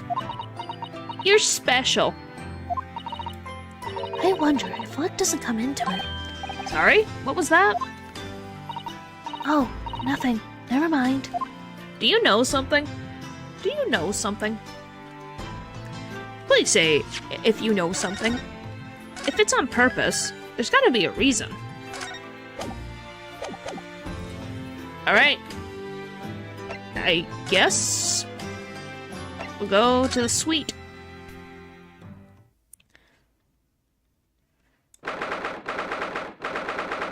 Yeah, that's a lot of secrets. 15th of April, Sloan Suite. Morning, Runo. Morning, Susie. And I'm very paranoid. Yeah. Makes sense. Good morning, Iris. What the frick? What the frick is going on with this music? Iris? What is it, Runo? What is that terrible noise? It sounds like a cat being strangled. At least deny it, yeah.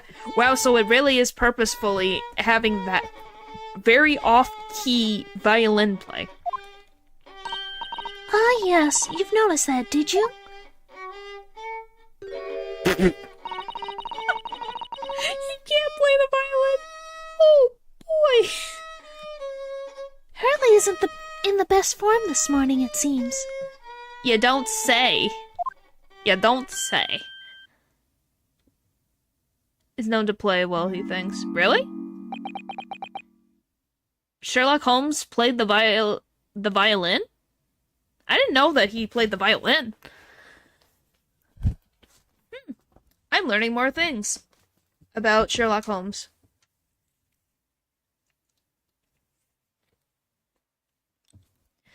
Hello. Hello, Mr. Slomes. What the frick? Why? They're safe for now. That's worrying.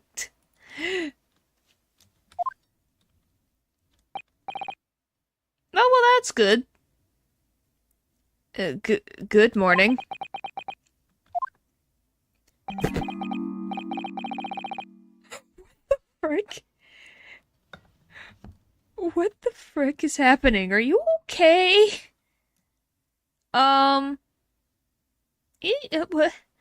Mr. Happy-Go-Lucky looks dead inside. No. Nope. A good morning to die, perhaps. Has something happened, Mr. Slomes? You look miserable, and, the way you were playing the violin before. Yeah. Yeah, that's what I'm wondering what happened to him. My analytical mind is dead. Music is dead. The world is dead.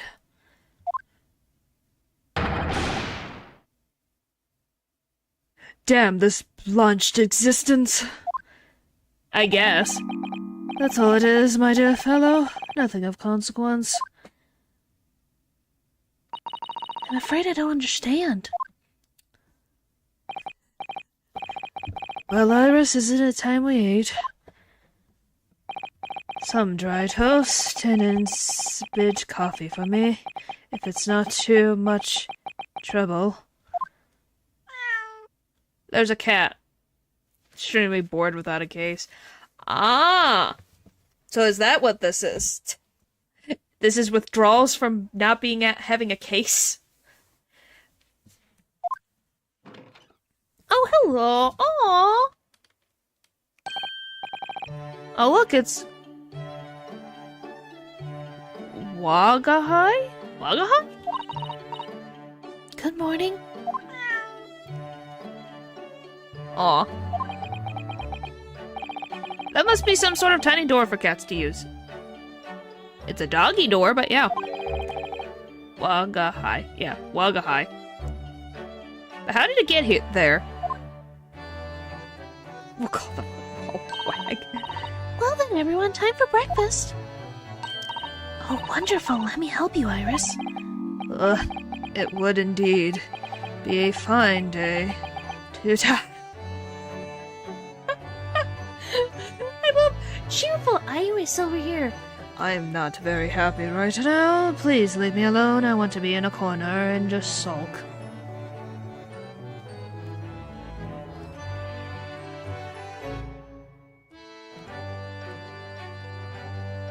Oh my gosh, leave the cat alone. Oh, I knew something looked different.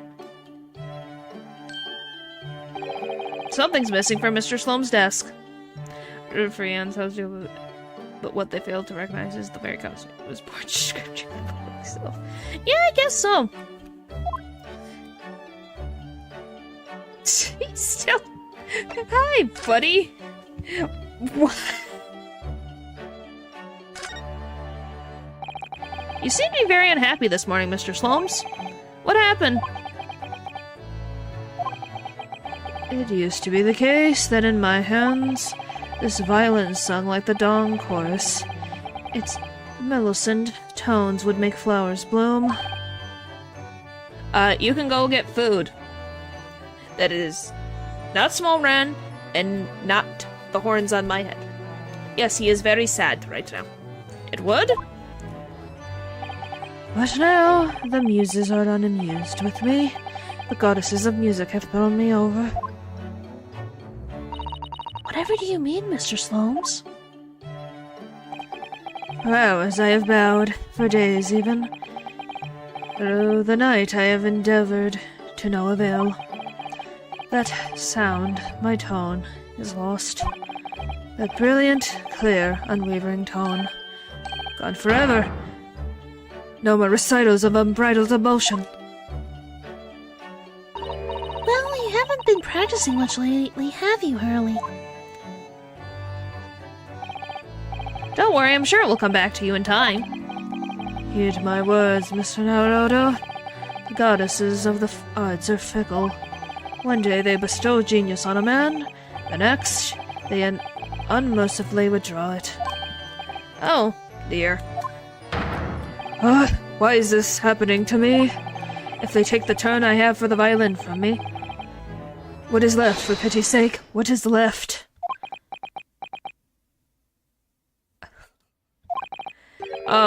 Deduction, perhaps? Isn't that what you're known for? Missing machine. Mr. Sloanes, I don't like to pry, but...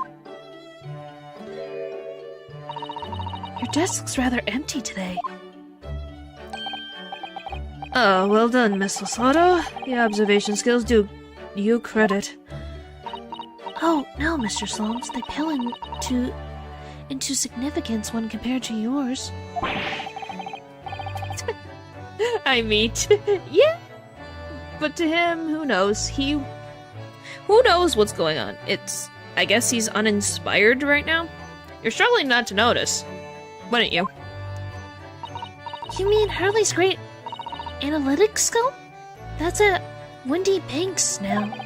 Sorry? It's at a windy bank? No, Wendy's Bank. The pawnbrokery. What? Pawn? What? You mean you pawned that enormous machine of yours? It has some considerable value, you see. Quite undeservingly.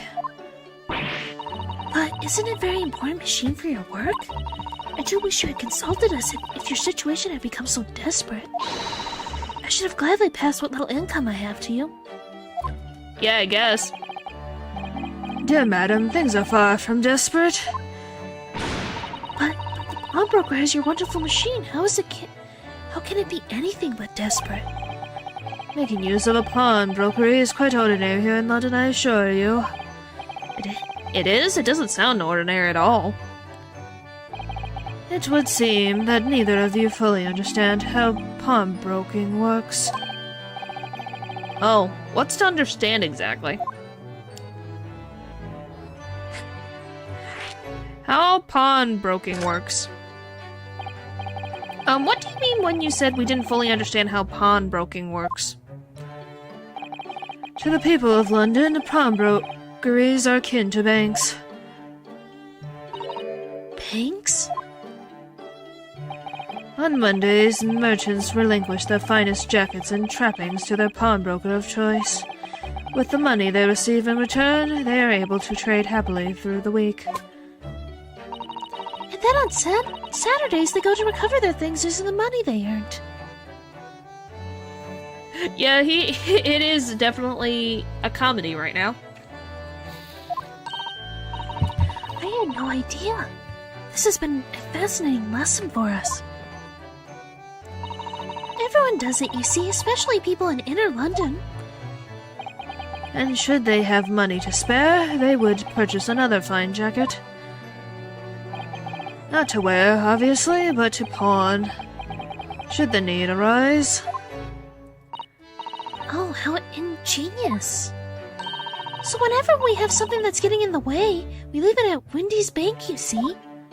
The pawnbrokery can be thought of as an extremely secure vault. Who would have thought that even pawnbrokers are different here in Great Britain? Of course, you have to watch Hurley with it. Sometimes he pawns things he really shouldn't. Don't you, Hurley? I'm assuming he did just that. What does it matter? The world is dead to me now. Iris, can you help us out? What? Wow. Look how nice her room is. Her side of the room is. And then we go back over here. Look at the difference in color. Is wild. There is so much color.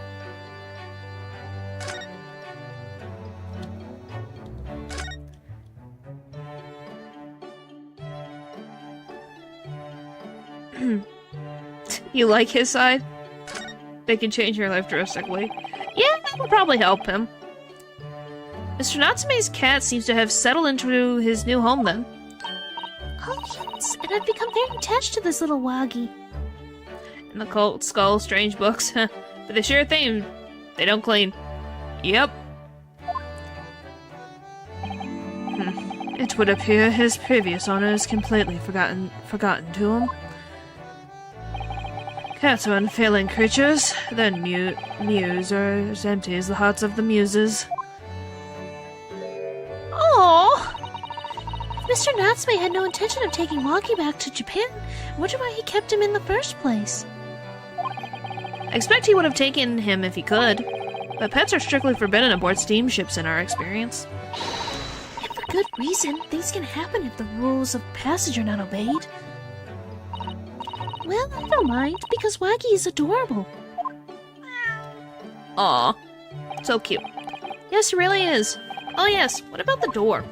I don't remember seeing that tiny thing in the main door before. Where did it come from? Oh, you noticed? You are Ugh. You are observant, Runo. Leave the cat alone. Look, I use this. It's my latest invention. What? What is that? I call it the cat flumple mat. Gosh, a machine for making doors just for cats? That's right, it can make a cat flap for a little furry friend like Waggy in seconds. And it can do it in any door at all, no matter what it's made of. It's very powerful, you see. Yes, it would. Wouldn't it have been quicker just to make the cat flap rather than making a machine to make the cat flap? Well, yes, maybe, but how can I make cat flaps anywhere I like? But now, I can make cat flaps anywhere I like. Oh, I think it's wonderful. You must make one for us in the door of our office upstairs, Iris. She really knows how to come up with unconventional inventions, this girl. Hehehe.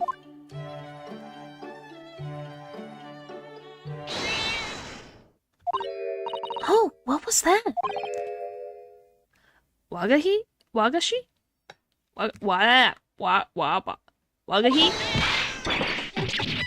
What the what's going on? You see potential?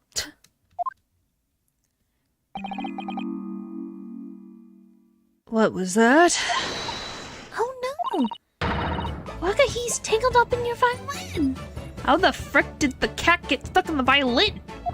I think he thinks it's a toy. No, what is he doing to it? Oh dear, Mr. Slome's precious violin. Why should I care? What? I shouldn't be surprised. If the cat is more accomplished musician than I now. My gosh. I'm just impressed that has somehow happened. Mr. Slome's really is in poor spirits, isn't he? Well, anyway, I'll put it back where it lives, shall I, Hurley? Out of the cat's reach, if possible. Maybe we should assess the damage.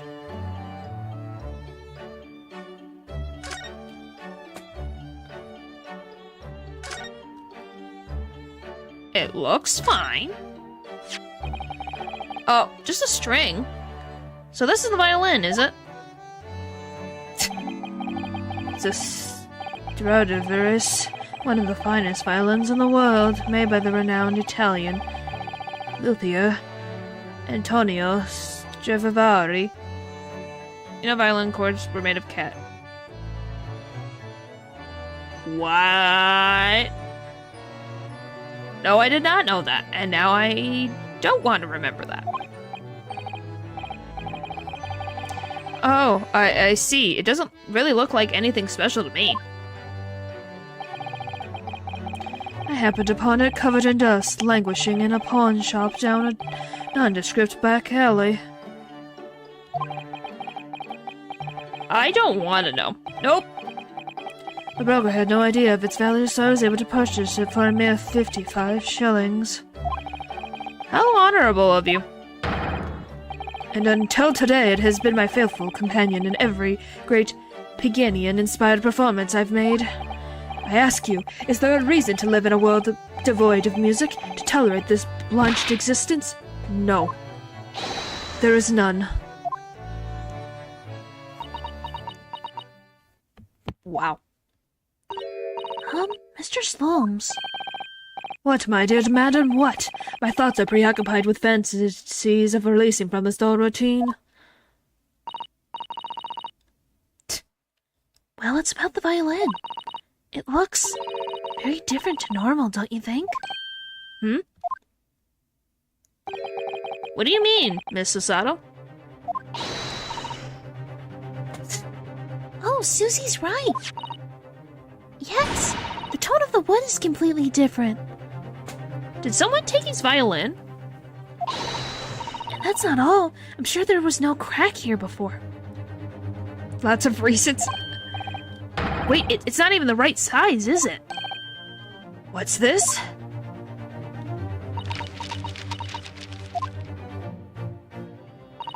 I'm terribly sorry to have to tell you this, Mr. Slomes, but the instrument isn't a violin at all. Huh. Well, good luck with that. Then what? I believe it's an entirely different instrument called a viola. Viola. Yeah, viola. I know that. It's bigger than a violin. What? Hello, welcome back. What did she say? Oh, Mr. Slomes, are you all right? You're right, you are quite right. This isn't my faithful Stradivarius. So what, pray, is this piece of stringed Fultisum? Not your faithful performing partner, then? Ah, I see what must have happened. Oh, well. Hopefully she's doing well. I wish her well, too. You do, Iris? This is just a simple mix-up. Sounds like Iris might be able to tell us exactly what happened if we ask her. Okay. Move.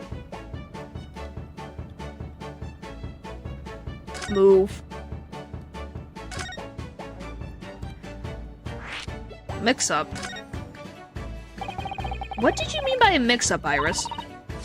Well, you see, this viola, I mean, was at Windy Bank until last week. At the pawnbrokers?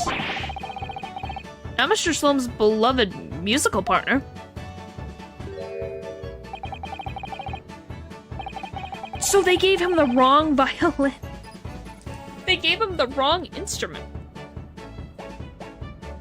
There is a proverb from the East, with which you are no doubt familiar, my dear fellows. Always let a beloved child travel. Yes, indeed. So you sent your beloved violin to the pawnbrokers in the hope that it would experience personal growth? Iris. Well, Iris is definitely something. They scammed Holmes. Yeah? They kinda did. Oh, what a wonderful idea. Last week I pawned my great endoscope in order to release my precious instrument. But it would appear Mr. Windybank mistakenly furnished me with this twiddly fiddle instead. Well, Iris is like, what, 10? I think she's 10. Yeah, wow, I got it right on the nose. She's definitely got a cute color palette. She's very interesting. But my ears cannot be deceived by the hollow timbre of this piece of timber. She's not 28. What do you mean? It said... the game says she's 10. What do you mean?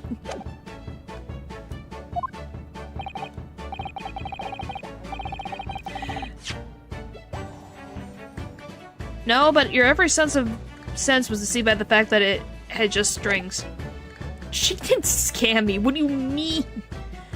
For sure, a fine state of affairs this is, and why I always say, Mr. Naruto, never trust a pawnbroker. They will try to fiddle you every time. But earlier you told us that you could think of the pawnbrokery as an extremely secure vault.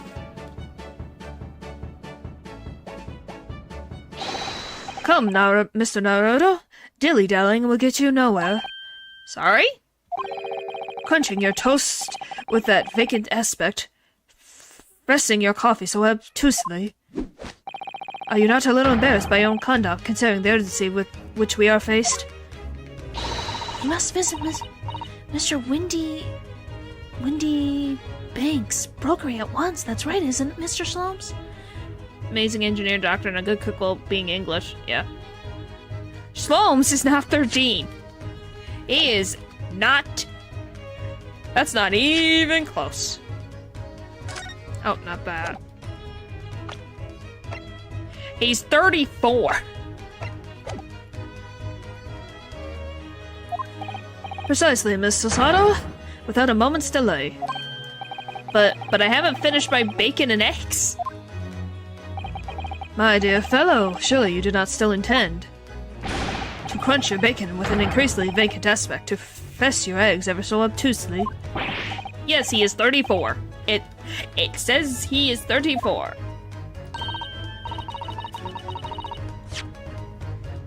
Alright, say no more, let's go then. Don't worry, Rune. I'll be happy to heat it up for you again later. Oh, thank you, Iris. As it happens, I'm rather curious to see what a British pawnbroker's looks like. No. Nope. Oh.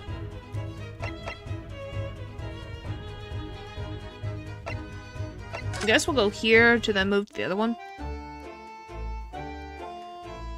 Oh, wow, so it's just... Is it next door?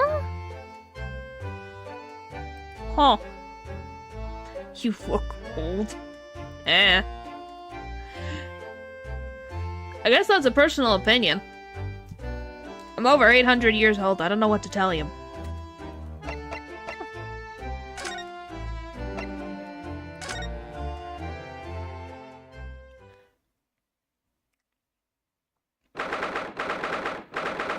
of April, Wendy's Bank Pawnbrokery.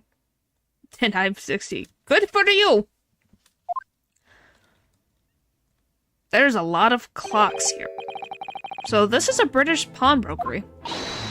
Oh my, there are all sorts of tools and contraptions in here that I've never laid eyes on before. Sasato-san, and that spark of wonder in your eyes. Can't wait to scour the shelves, can you? No, it's not my shop at all. I get the impression you enjoy places like this? Oh yes, I don't know why, but seeing such a lot of things I don't understand is a real thrill for me. My dear fellows, let us not forget why we are here. Oh, Mr. Slomes. We are calling on matters of business, not pleasure. And clearly Mr. Slomes means business too, judging from the sparks of fury in his eyes. No, not even close. Oh, Mr. Slomes, sir, welcome back. Did you hear that praise and welcome? Well, yes, we are potential customers after all. We are disgruntled customers, Mr. Naruto, and it's time to inform Mr. Windy Bank of our ire. Come, the fight is afoot. Hello. Violin. Naturally, you will recall this, which I retrieved from you some days ago. Yes. This second-rate fiddle is not my faithful instrument, Mr. Windybank. The color of the wood is different, it has holes in it, it's not even the same size. A wonderful summary of our observations, Mr. Slomes.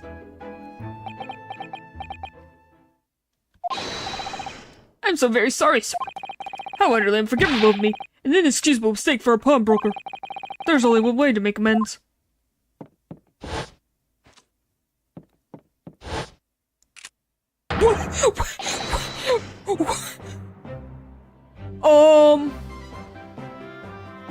What?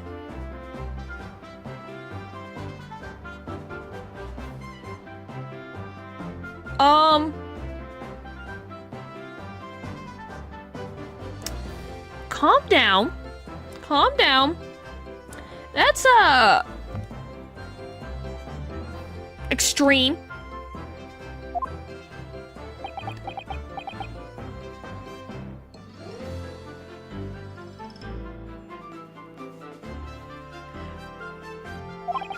I don't think that will be necessary, do you? Mike. If I may just say one thing before I pop off. Yes? It was you, sir, Mr. Slomes, who took it upon himself to remove the item the other day, I believe. Sorry? I recall I entered the storeroom to fetch a violin when I heard, "Ah, here it is." You did?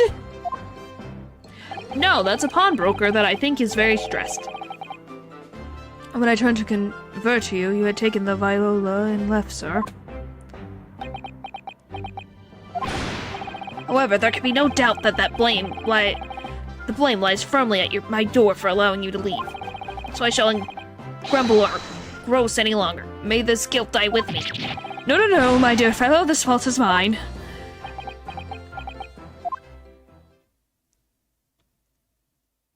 Just give him the violin back, golly. Phew. It would appear the fight is over. I do humbly apologize, Mr. Windybank. Evidently, my questionable disposition precipitated this tragedy. Well, you wouldn't be Mr. Herlock Shlums without that. Questionable disposition now, would you? It kind of looks like spaghetti. I do believe you might be right, sir. It's either laugh or cry, I suppose. You are, it must be said, one of my more challenging customers. I needed to remind you of a particular collection of items you brought through my door in the past. Oh, particular items? In the extreme, madam. For example, the unpublished manuscript of an omnibus work, the novels of Herlock Sholmes or some such. Oh my, a new full-fledged novel? And unpublished? A story I've yet to read, you mean? Nope, he is not. Forgive me. Wait, before you perish, you must tell me more. Unpublished story. I must know more. Tell me everything. Well, Sato is really fired up now. Is there really an unpublished story under this very roof? Well, one day the gentleman here brought in an old metal chest, you see. I should like to entrust this to your care for a while, Mr. Windybank. No, he is not. He is not. If anything, I'm more worried that he's going to do more harm to himself than he is anybody else.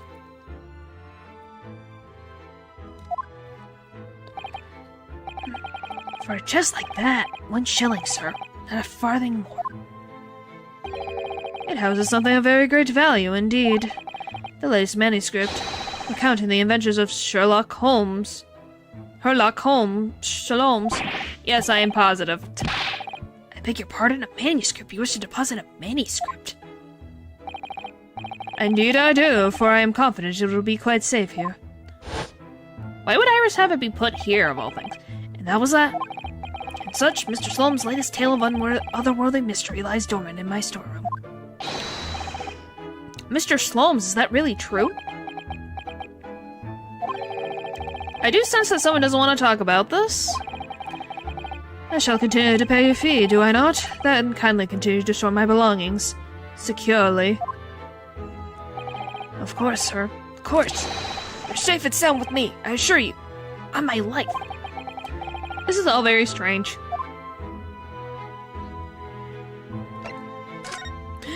Oh boy. I wonder, can I ask you something? Gentleman from the East, I see. Yes, that's supple suit. I suppose I could offer you 6 penance for it. Without wishing to offend, the tone is somewhat dull. Sorry? But for your splendid attire, madam. 5 guineas, no less. The colors are exquisite, the design exotic. Eastern artistry at its finest, I might say. Oh my, 5 guineas, you say? How interesting. Why do I feel as though I've suffered some sort of defeat here? Actually, I was hoping to ask you about your business. I've heard it said that pawnbrokers are used rather like banks here in London. Yes, sir, indeed. Many of my customers utilize the establishment as you describe. I appraise their items and offer them a proportionate loan and 2 months of secure storage. And if in that time they repay the original sum to me, plus the agreed interest, the items are happily returned. What happens if they don't pay you the money? Hello. And the items are offered for sale in my shop, as you can see on the shelves behind me. Oh, okay, so that's how that works. So you never sell items before the 2 months has passed, then? That's right, madam, that's right. Which means some considerable responsibility rests on my shoulders. Should a customer's precious belongings be lost, the only recompense for me is to end it all. The very idea, Mr. Windybank, is absurdity. I'm playing the Great Ace Attorney Chronicles. One should never talk of one's demise so casually. Says the man who was telling us all it was a good day to die only this morning.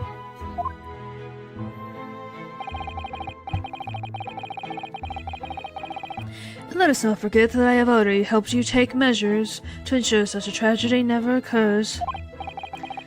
Oh, what sort of measures? I engineered a simple device, which Mr. Windybank has installed here in his shop. I call it the Red-Handed Recorder. Is that not so, Mr. Windybank? What was that deep sigh about?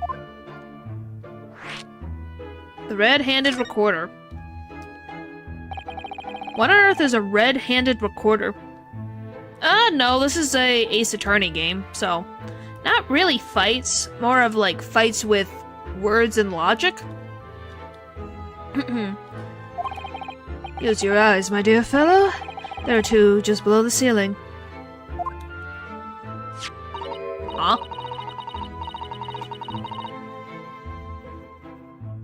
Okay. I can see what appears to be a camera attached to some sort of timing device. Very suit. It is indeed a camera furnished with some 100 pieces of psyllium celluloid film.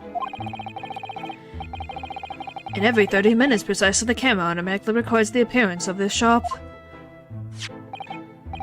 Here I have an example I can show you. 4 a.m. Oh yes, a print from the camera set to record the activity at the shop counter. I developed a special type of film so sensitive it produces a crystal clear image even in darkness. Really, that's extraordinary. Yes, you can clearly see the counter and the door behind it. Look.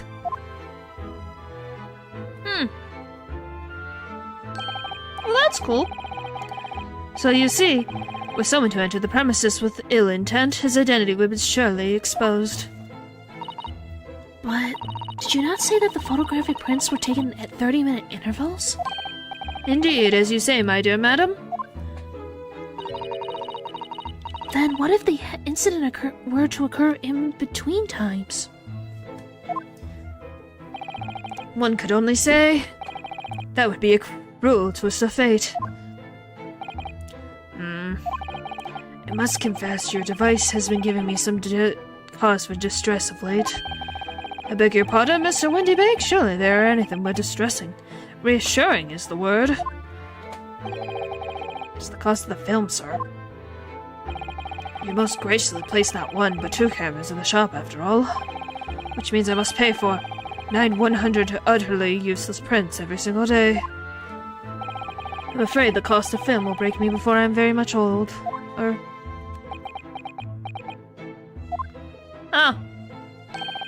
Nevertheless, a small price to pay to ensure the safety of my preferred pawnbroker, you know?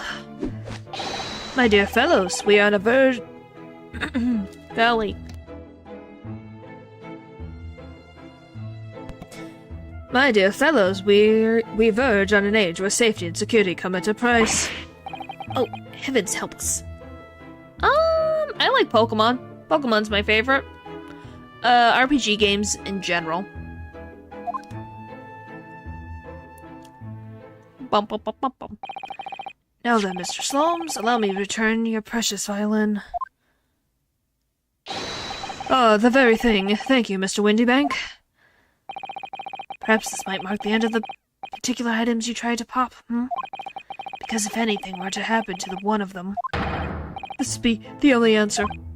I really think you ought to stop waving that around. Someone could get hurt. Fear not. Sorry? I've only loaded a single bullet, so no one but myself could possibly be harmed. What? That's not really what I meant. Good day to you then, Mr. Windybank. It's been a pleasure, as always, Mr. Slomes. So, Mr. Naruto, Nope. But yeah, no real personal questions. Okay. so Mr. Naruto, now we can explore at last. Oh, we can look around? What would be interesting? Look at this. What could this lovely, big, shiny box be? That, my dear madam, is a music box. Surely you have such things in your own country. Oh my, yes, but I've certainly never seen one so large before. Shall we listen a while?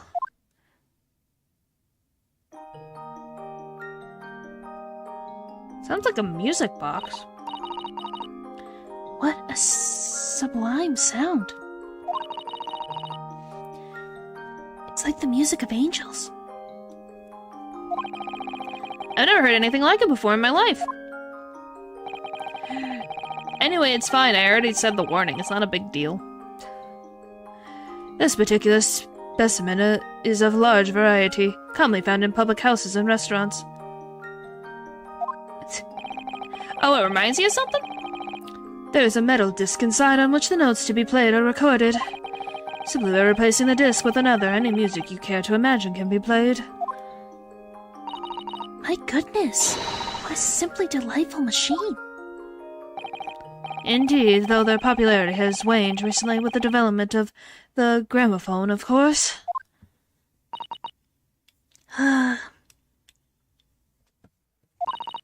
Science and technology advance at such an overwhelming pace. You have no idea, Susato. Well, yeah, people love vintage stuff, so stuff doesn't go away. It just becomes more rare and more valuable with time. Interesting. What an assortment of things there are on the shelves here. These shelves here. Crockery, footwear, clocks, and watches. Almost anything you care to imagine. But, plus these really don't break. Yeah, it makes sense. Because they're definitely older and made to, like, last. Those are forfeited items offered for sale by the pawnbroker. And I live there. What does that really mean, though? When you pawn, or quirkily pop an item, the broker loans you money against its worth. He stores the item for an agreed period of time, after which the loan must be repaid. If not, he is free to display it in his shop for sale at a price of his choosing. Oh yes, now you've explained it, I'm noticing little price tags on everything. Of course, simply by paying the agreed interest on the loan, one can extend the period for safekeeping. So you may pawn the black garb of yours without fear, my dear fellow. My treasured university uniform never embodies my student spirit. Huh. Well, good for the cat. I'm glad that the cat finds my stream interesting. Nothing here. Nothing there. Oh. That is a giant book. That is a picture of a doggo. Look, there's a cute little doggo. Right there. Is that Windybank's dog? Look at the enormous ledger open on the counter there.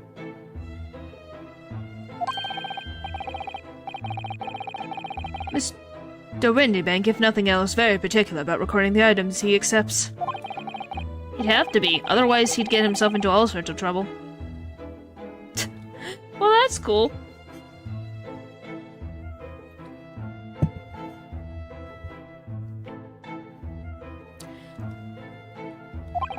Which might explain the thing that catches my eye far more than the ledger.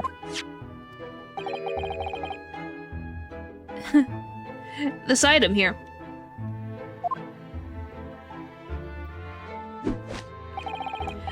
Do not entertain even a single thought of pilfering an article herein, my dear fellow. I assure you, Mr. Windybank would not hesitate to draw that weapon with a speed bellowing his portly size. Oh, you don't mean he'd... Blow his brains out? Indeed, in recompense for his blunder. Oh my. But in any case, of course we would never do such a thing. How could you even suggest it? Is there anything else? I guess we can go back this way. Now, what do you suppose this rather enormous machine does? It seems to have two little windows for looking through. Well, most dogs are friendly, but I'm glad that your dog is friendly. Golly. Allow me to enlighten you, my dear fellow. What you are looking at is a stereoscope. A fascinating. It is amply named, I assure you. Look in through the eyepieces and see for yourself. Yeah, they are gifts from the heavens. They deserve the world. Oh, I should be delighted to. Excuse me a moment while I just have a look.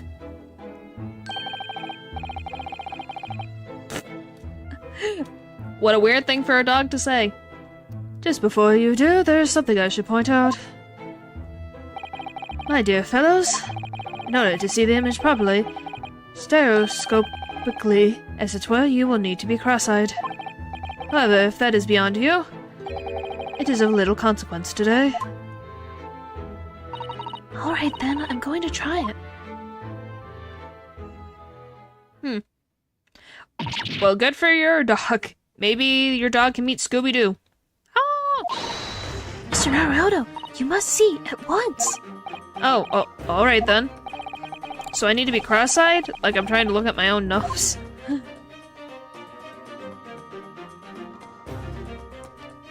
Oh! I know that person. What the? I don't believe it. His name's Scoob.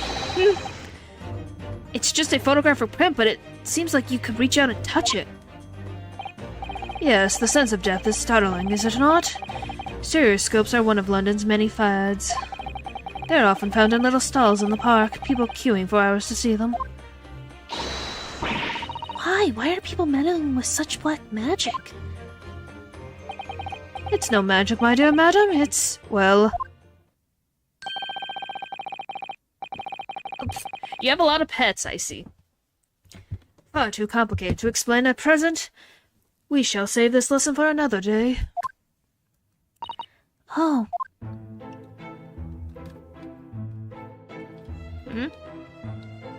Oh.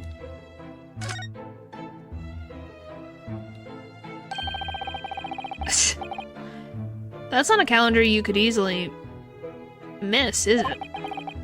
15th of April, today's date. Yes, that's not for sale, I must point out. It's an Eastern-style page-a-day calendar. Every night at midnight I tear off the front page to reveal the following day's date. It's a Florida people like...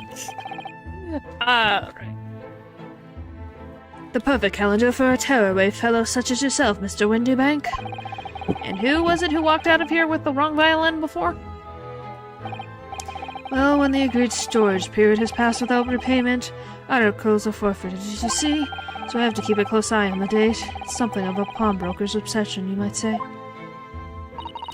Oh yes, I can see you're very dedicated to your job.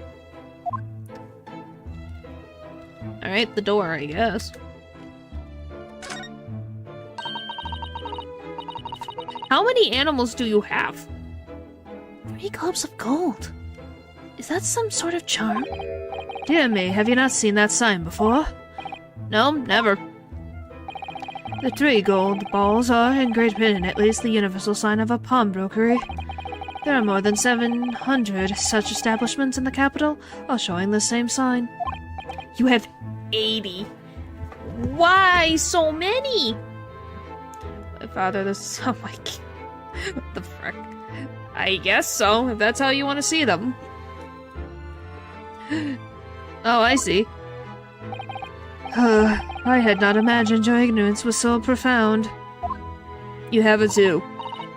Well, good for you. Oh, well, what is the significance of the 3 golden balls then? Does it have some special meaning? This is entirely unimportant here, dear madam. Irrelevant, even. You mean you don't know?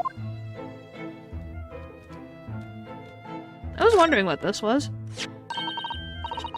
Whatever could it be used for? I have no idea.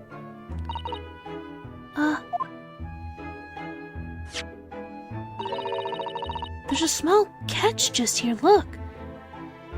No, I do not. We're going to open it, aren't we?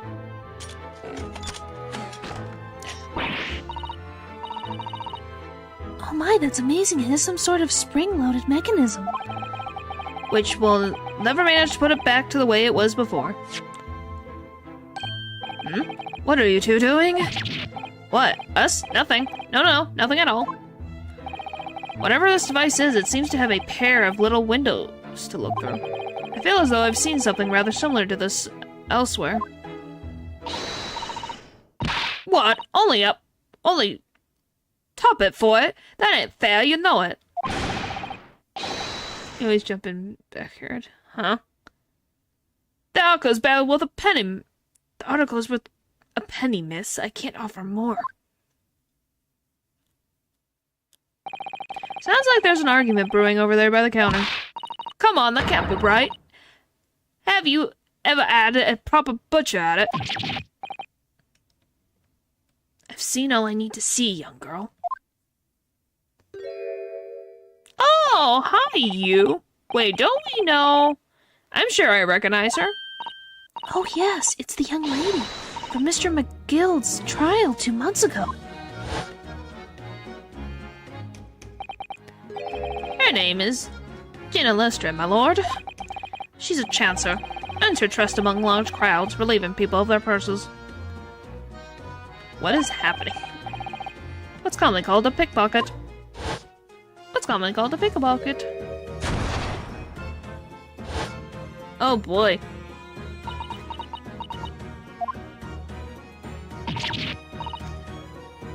Go to Burnett, you lot! Hello, Miss Lestrade. I hope you've been well.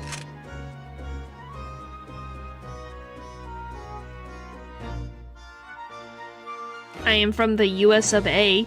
If that means anything. Eh? What, you remember me, do ya?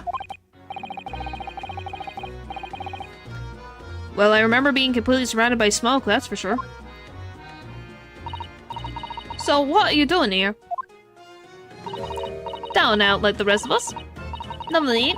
Come to pop that black weasel sorry coat, have you? What is it about this black uniform that makes everyone comment on it? Oh, you're from Australia. Yeah, she did help cover up evidence to my understanding.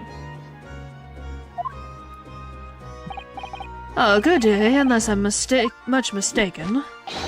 You would be the young pickpocket who stole our experimental smoke grenade launcher. Mr. Slumps! How'd you miss him? So, have you something of value to pawn, do you? Allow me to see the article and I shall negotiate with Mr. Windybank on your behalf. Well, the other one. I don't need no help from some stuck-up dick. How long do you always live stream? 3 hours. So we have like half an hour left. All my business. Go on, I'll make trouble for you. As you wish, Miss Lestrade. I will happily remove myself from your presence.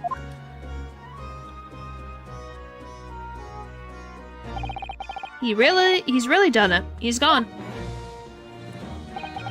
I'm sorry, but as I said, there's really no room for a negotiation here.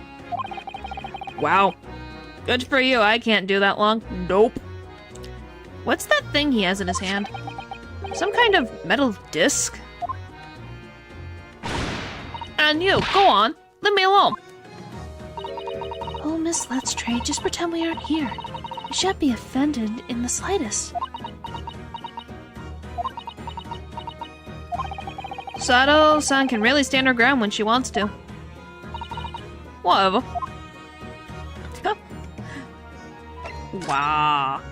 Pawnbroker's customer. Somehow, I didn't really think you were the sort of person who'd use a pawnbroker, Miss Let's Trade. Yeah, well, I am, alright? I'm a Londoner, just like everyone else. She's mad because the pawnbroker is not giving her the amount she would want for an item she's trying to give to trade in. You love our accent, do ya? I'm trying the darndest I can't. No, not at all. It's just that, well... Oh, I get it. I know what you're thinking. That thing probably don't even belong to her. Probably got it on dive, didn't she? Yeah, I can see it written all over your Chevy's Chase. It's aggressive. It's pretty but aggressive. Yes, she is. She's very aggressive. I don't know. I'm looking at the words and I'm like... Because they, for some reason, takes away letters. So you're just like... I'm trying. My brain is working. Well, I might have been thinking something along those lines.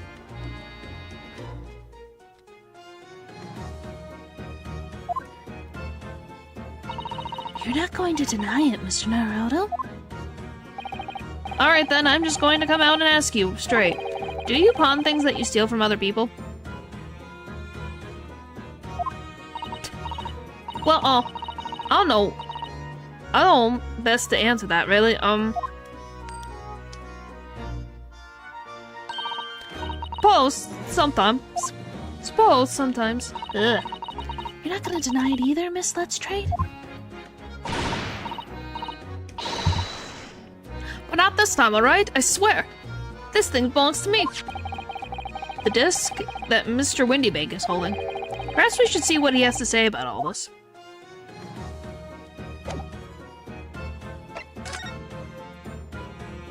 No? What a weird thing to ask.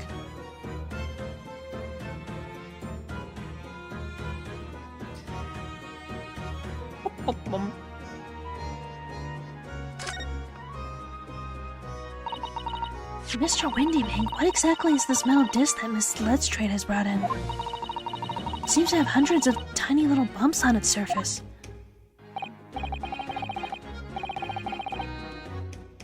Yeah.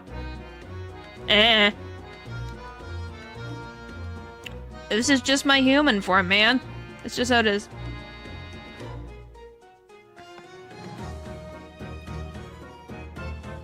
Oh, this is a magic disc, you see, for use inside a music box.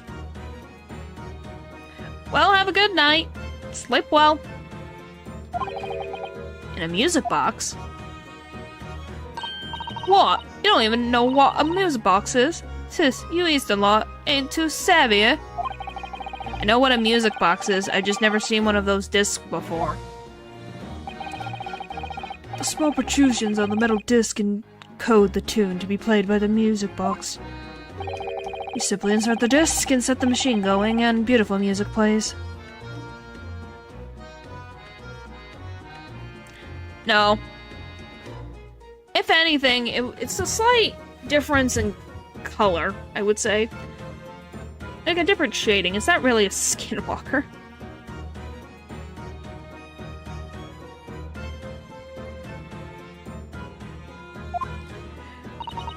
It's so incredible. Tell us what tune is on this disc.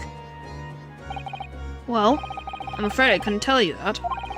There are so many different types of music box, you see. British made, German, Swiss.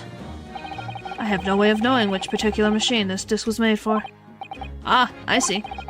And that's it in a nutshell. I wouldn't have any customer for an item like this, even if the young lady forfeited it. Really, I'm already offering more than I should at a penny. Oh, pack of lies! It told me it did. He said it was, well... He? Who? Never you mind. It just ain't right, that's all. That disc's worth good money, I know it is.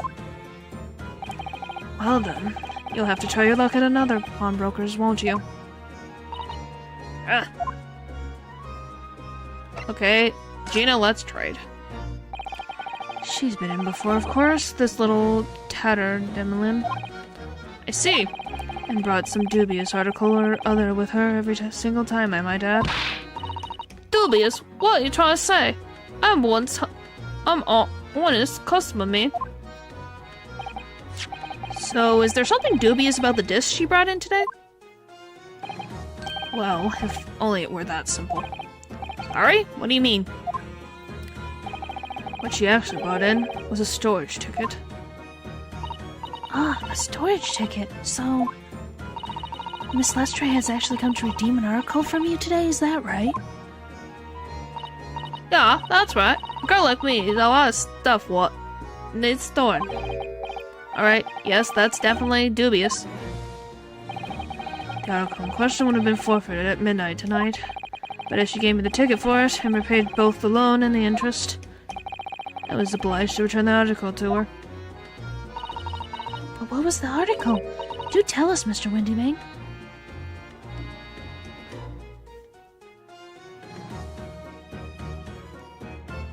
Hello. I can understand only a percentage of what has been said.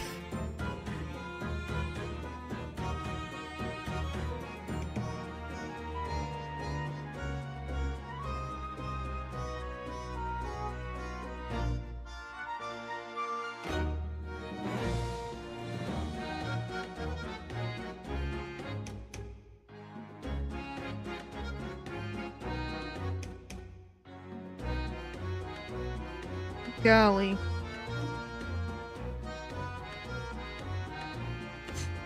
I could read the first part. Welcome back. Trust me, I'm like, huh? What did it say? It said hello. It said their name, and I don't know if this other half is correct in translation or not. It might not be.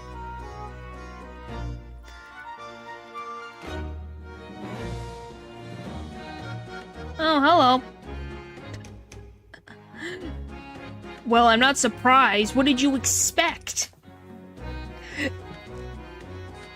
Your freaking brother to just be happy you had your niece and nephew watch it?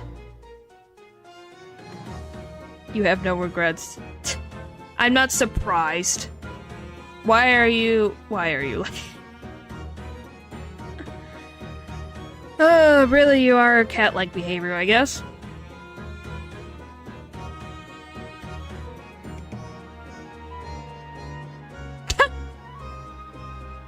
What the frick they tried to do?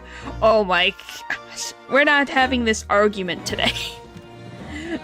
What is this?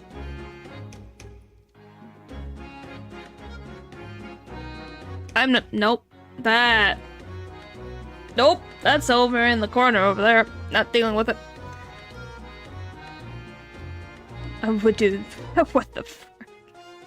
But what was the article? Do tell us, Mr. Windybank. You say that, you're probably not gonna be able to watch your frickin' niece and nephew. What the frick? What do you mean? What do you mean? What do you mean? What the frick? I cannot spell to save me life.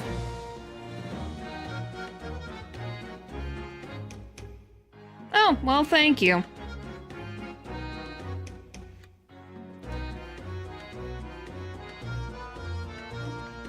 Bum bum ba da bum bum bum bum bum bum bum bum bum bum bum.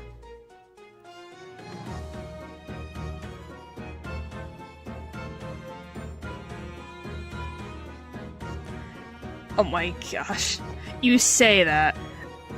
Golly. I don't need... This is just a frickin' arc of its own. I'm not... Why is this with chat? Golly. 8 years ago?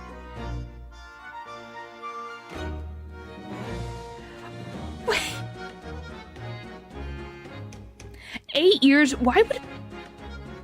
Okay. Nope. I'm continuing. The little scamp is wearing it, madam. It's the overcoat she redeemed. Did she have an overcoat? I can only imagine. I can only imagine all of the freaking natural siblings together. It's kind of terrifying. Oh. What? What wrong with it? It fit, don't it? I mean, it's mine, so of course it does. So, what about the disc then? How does that come into all this? Oh, the disc is something else. A new article to pawn if the girl and I agree to price.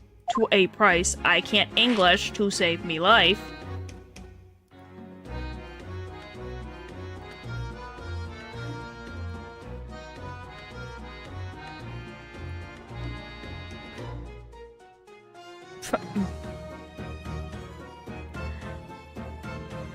Why did you change your account?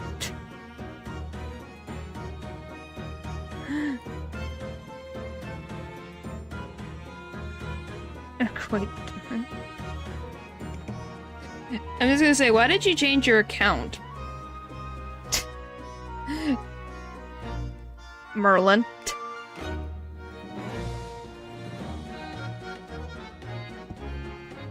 I don't know why you decided to.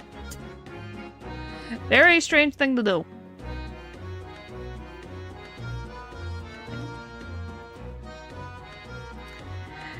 New article to pawn. Someone that was here early in the stream.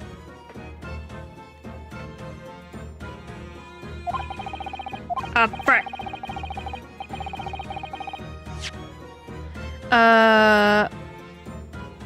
Converse, new article to pawn. I'm confused. I thought you and Miss Let's Trade brought in a... I thought you said that Miss Let's Trade brought in a storage ticket today. It's really quite simple. Yes, the child brought me a storage ticket and the money owed on it, as you say. For this heavy black coat, which you returned to her care as I understood it? That's right, yes, and rather unsurprisingly, as soon as that little ragamuffin put the thing on, she went rifling through the pockets. Oh, you mean... What? Don't look! Don't you know it's rude to stare at a lady? I see. So it came from the pocket of the overcoat, did it? If you mean this disc, then yes, exactly, ma'am. And she immediately tried to pawn it. For quite a high price as well. That is all rather suspicious, I think. Give up. I'm just trying to pawn something like anyone else would. Miss Let's Trade, may I ask who deposited the overcoat here in the first place? Well, me. It doesn't really appear to be your size. Me, old man. It's me, old man's, ain't it? Is it Miss Let's Trade? Yes, this is definitely all rather suspicious.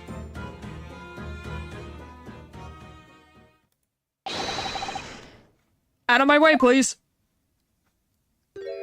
Out of my way, please. Who is this picture postcard English gentleman? Wow, he really does look kind of like the postcard that you put an English gentleman on. Boop. Just take the picture right there.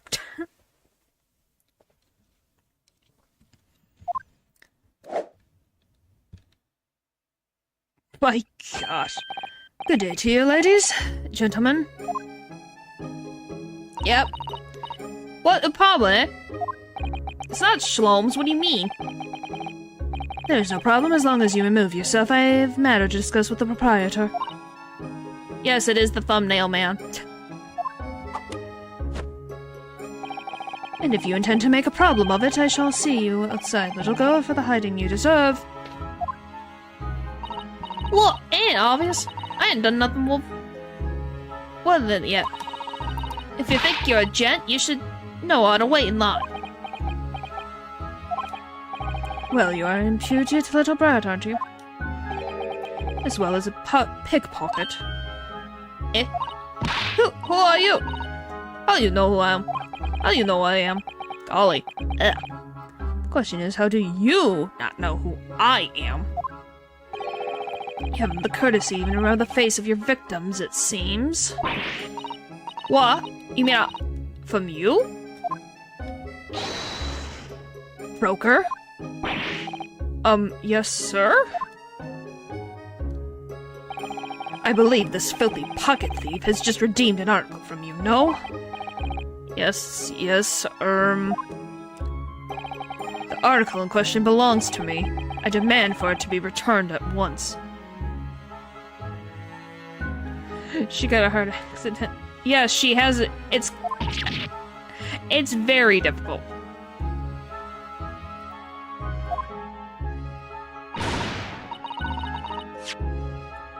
What is this drama?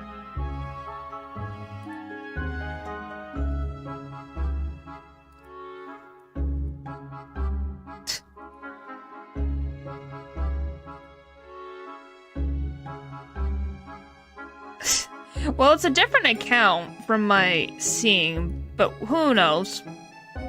If it's as like what's happening over here, I don't freaking know what's going on.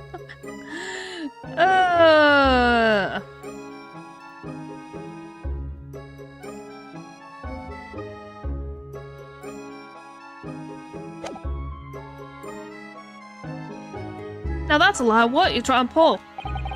Give me back my overcoat, you wastrel. And needless to say, any music box discs too. He's frickin' like Shloms, I guess.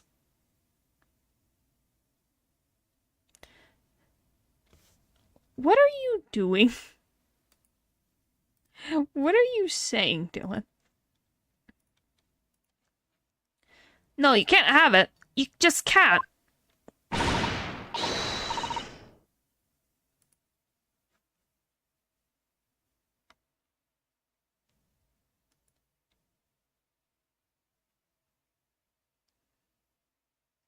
Okay, can you not?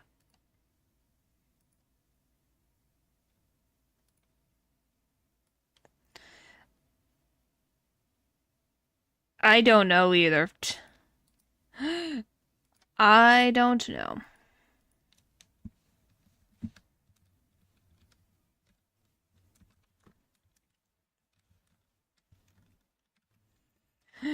I don't know.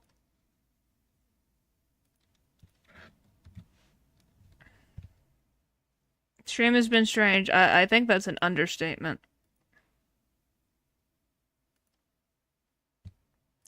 That is a big... Yep.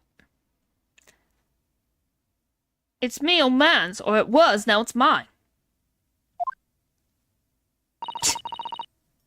Goodness, Mr. Naruto. This is a very awkward situation.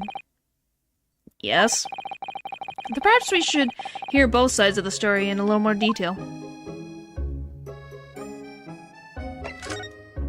The gentleman's accusation. Miss Letstrade, is what the gentleman is saying? What do you think? It's all lies, ain't it? Obviously.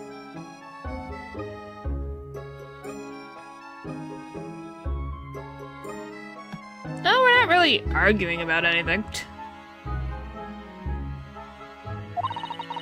I swear on my life, I ain't ever laid eyes on that dandy before. Let's hear it now, you little ragamuffin. You stole it, didn't you? That little ticket you brought in here just now.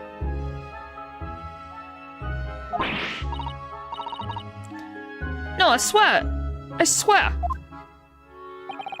It was barely an hour ago, and I was walking along the street, minding my own business, when this little gutterling rang into me. I knew at once what had happened. I've been robbed yet again, I thought to myself. Those wretched pickpockets. Yet again? Oh yes, as you can see, I am a man of impeccable style. This isn't the first time that I've been targeted by these backslum scoundrels. What the frick?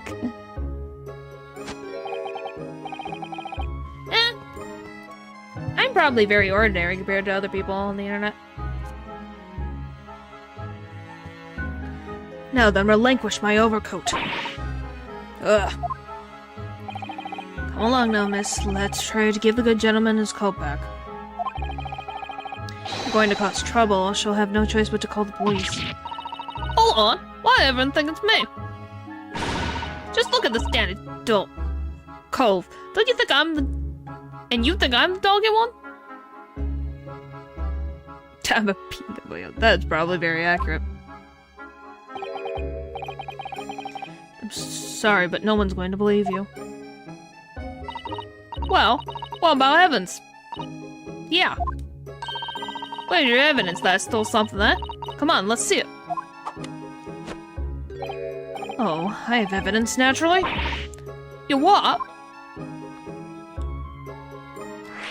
Evidence.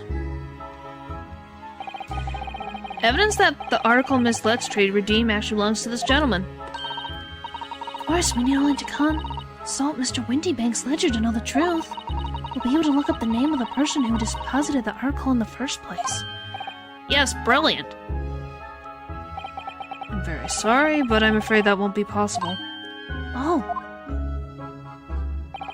I never ask customers' names. That's a strict policy of mine.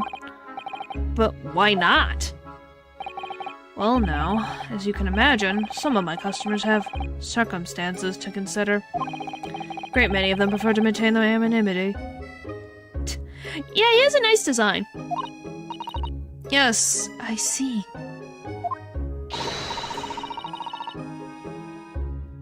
But then how can you know if an article belongs to the person asking to redeem it? oh, it's quite simple. Hello. Good sir, might I trouble you for the watchword associated with the article in question? Of course, it's... Professor.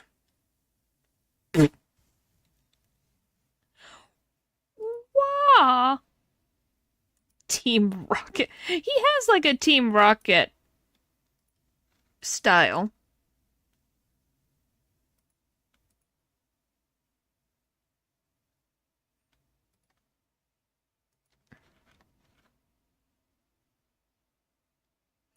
Oops, wrong Giovanni.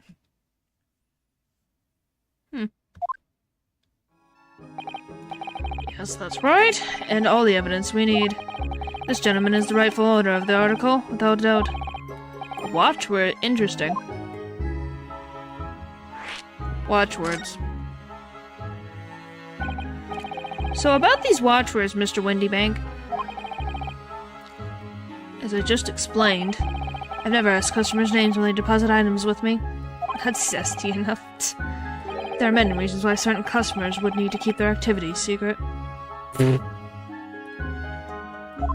By the way, there he is. Wasn't exactly a subtle glance at Mr. Sloane's now, was it?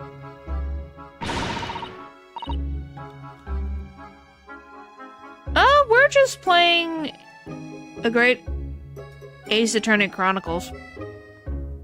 Just talking about the pose of the one guy. I guess he is. Great detectives have no dark secrets, not at all.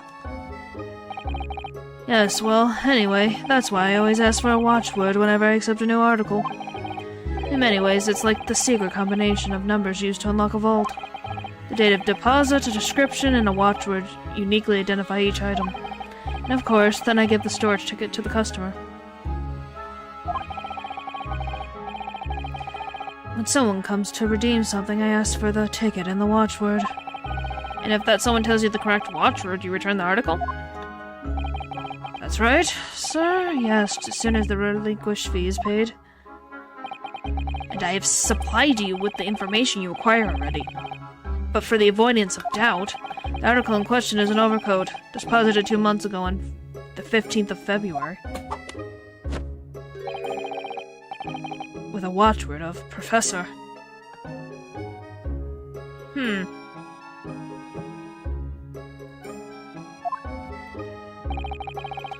A perfectly correct information, sir.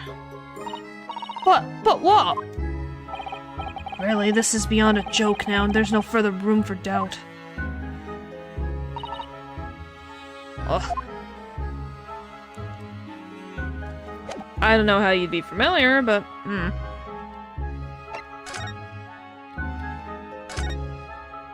Guess we'll interact with this guy, finish this, and then we'll probably end for the night. Picture postcard gentleman. Excuse me, but...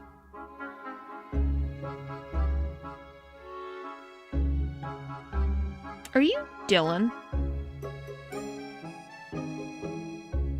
I don't think so. But seeing that makes me think so.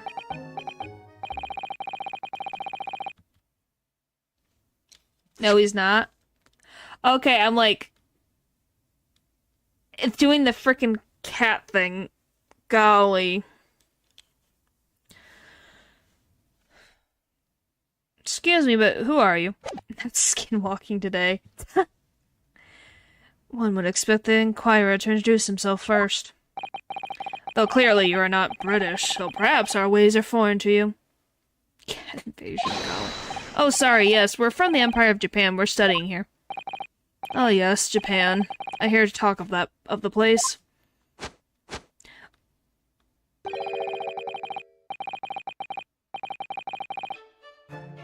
What? Well, if you're flying, why would you... How do you have Wi-Fi? This seems like a strange thing. Its inhabitants live on some fiery brown-colored soup dressed up with exotic spices.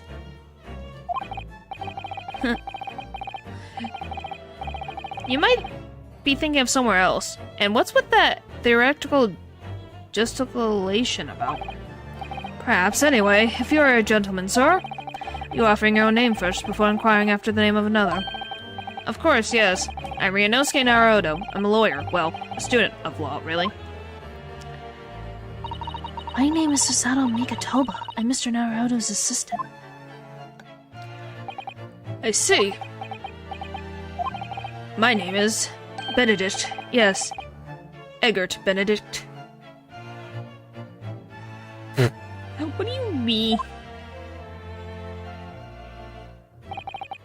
Enchanted. What the frick? Why another Benedict? He's so refined in how he holds himself and how he speaks, but the name is suspicious.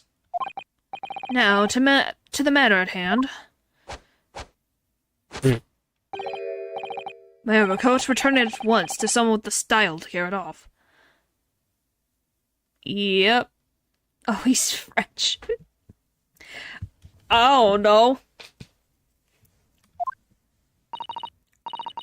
Every move he makes, every breath he takes, I can't stand watching him.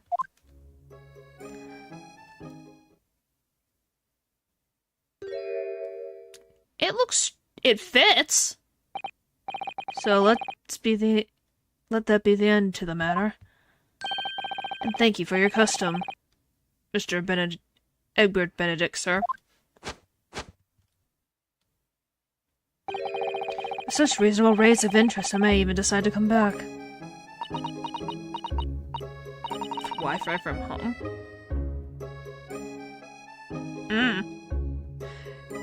That's why I hate co-ops. Because I'm a diver, everyone thinks that makes me a liar. And the contents of the coat pockets, if you please, broker. But of course, sir. Here's the disc for you. Just this one. So, pardon, sir? I was expecting another. That is, I deposited another. I don't think he deposited this coat. He was expecting another disc. Another disc?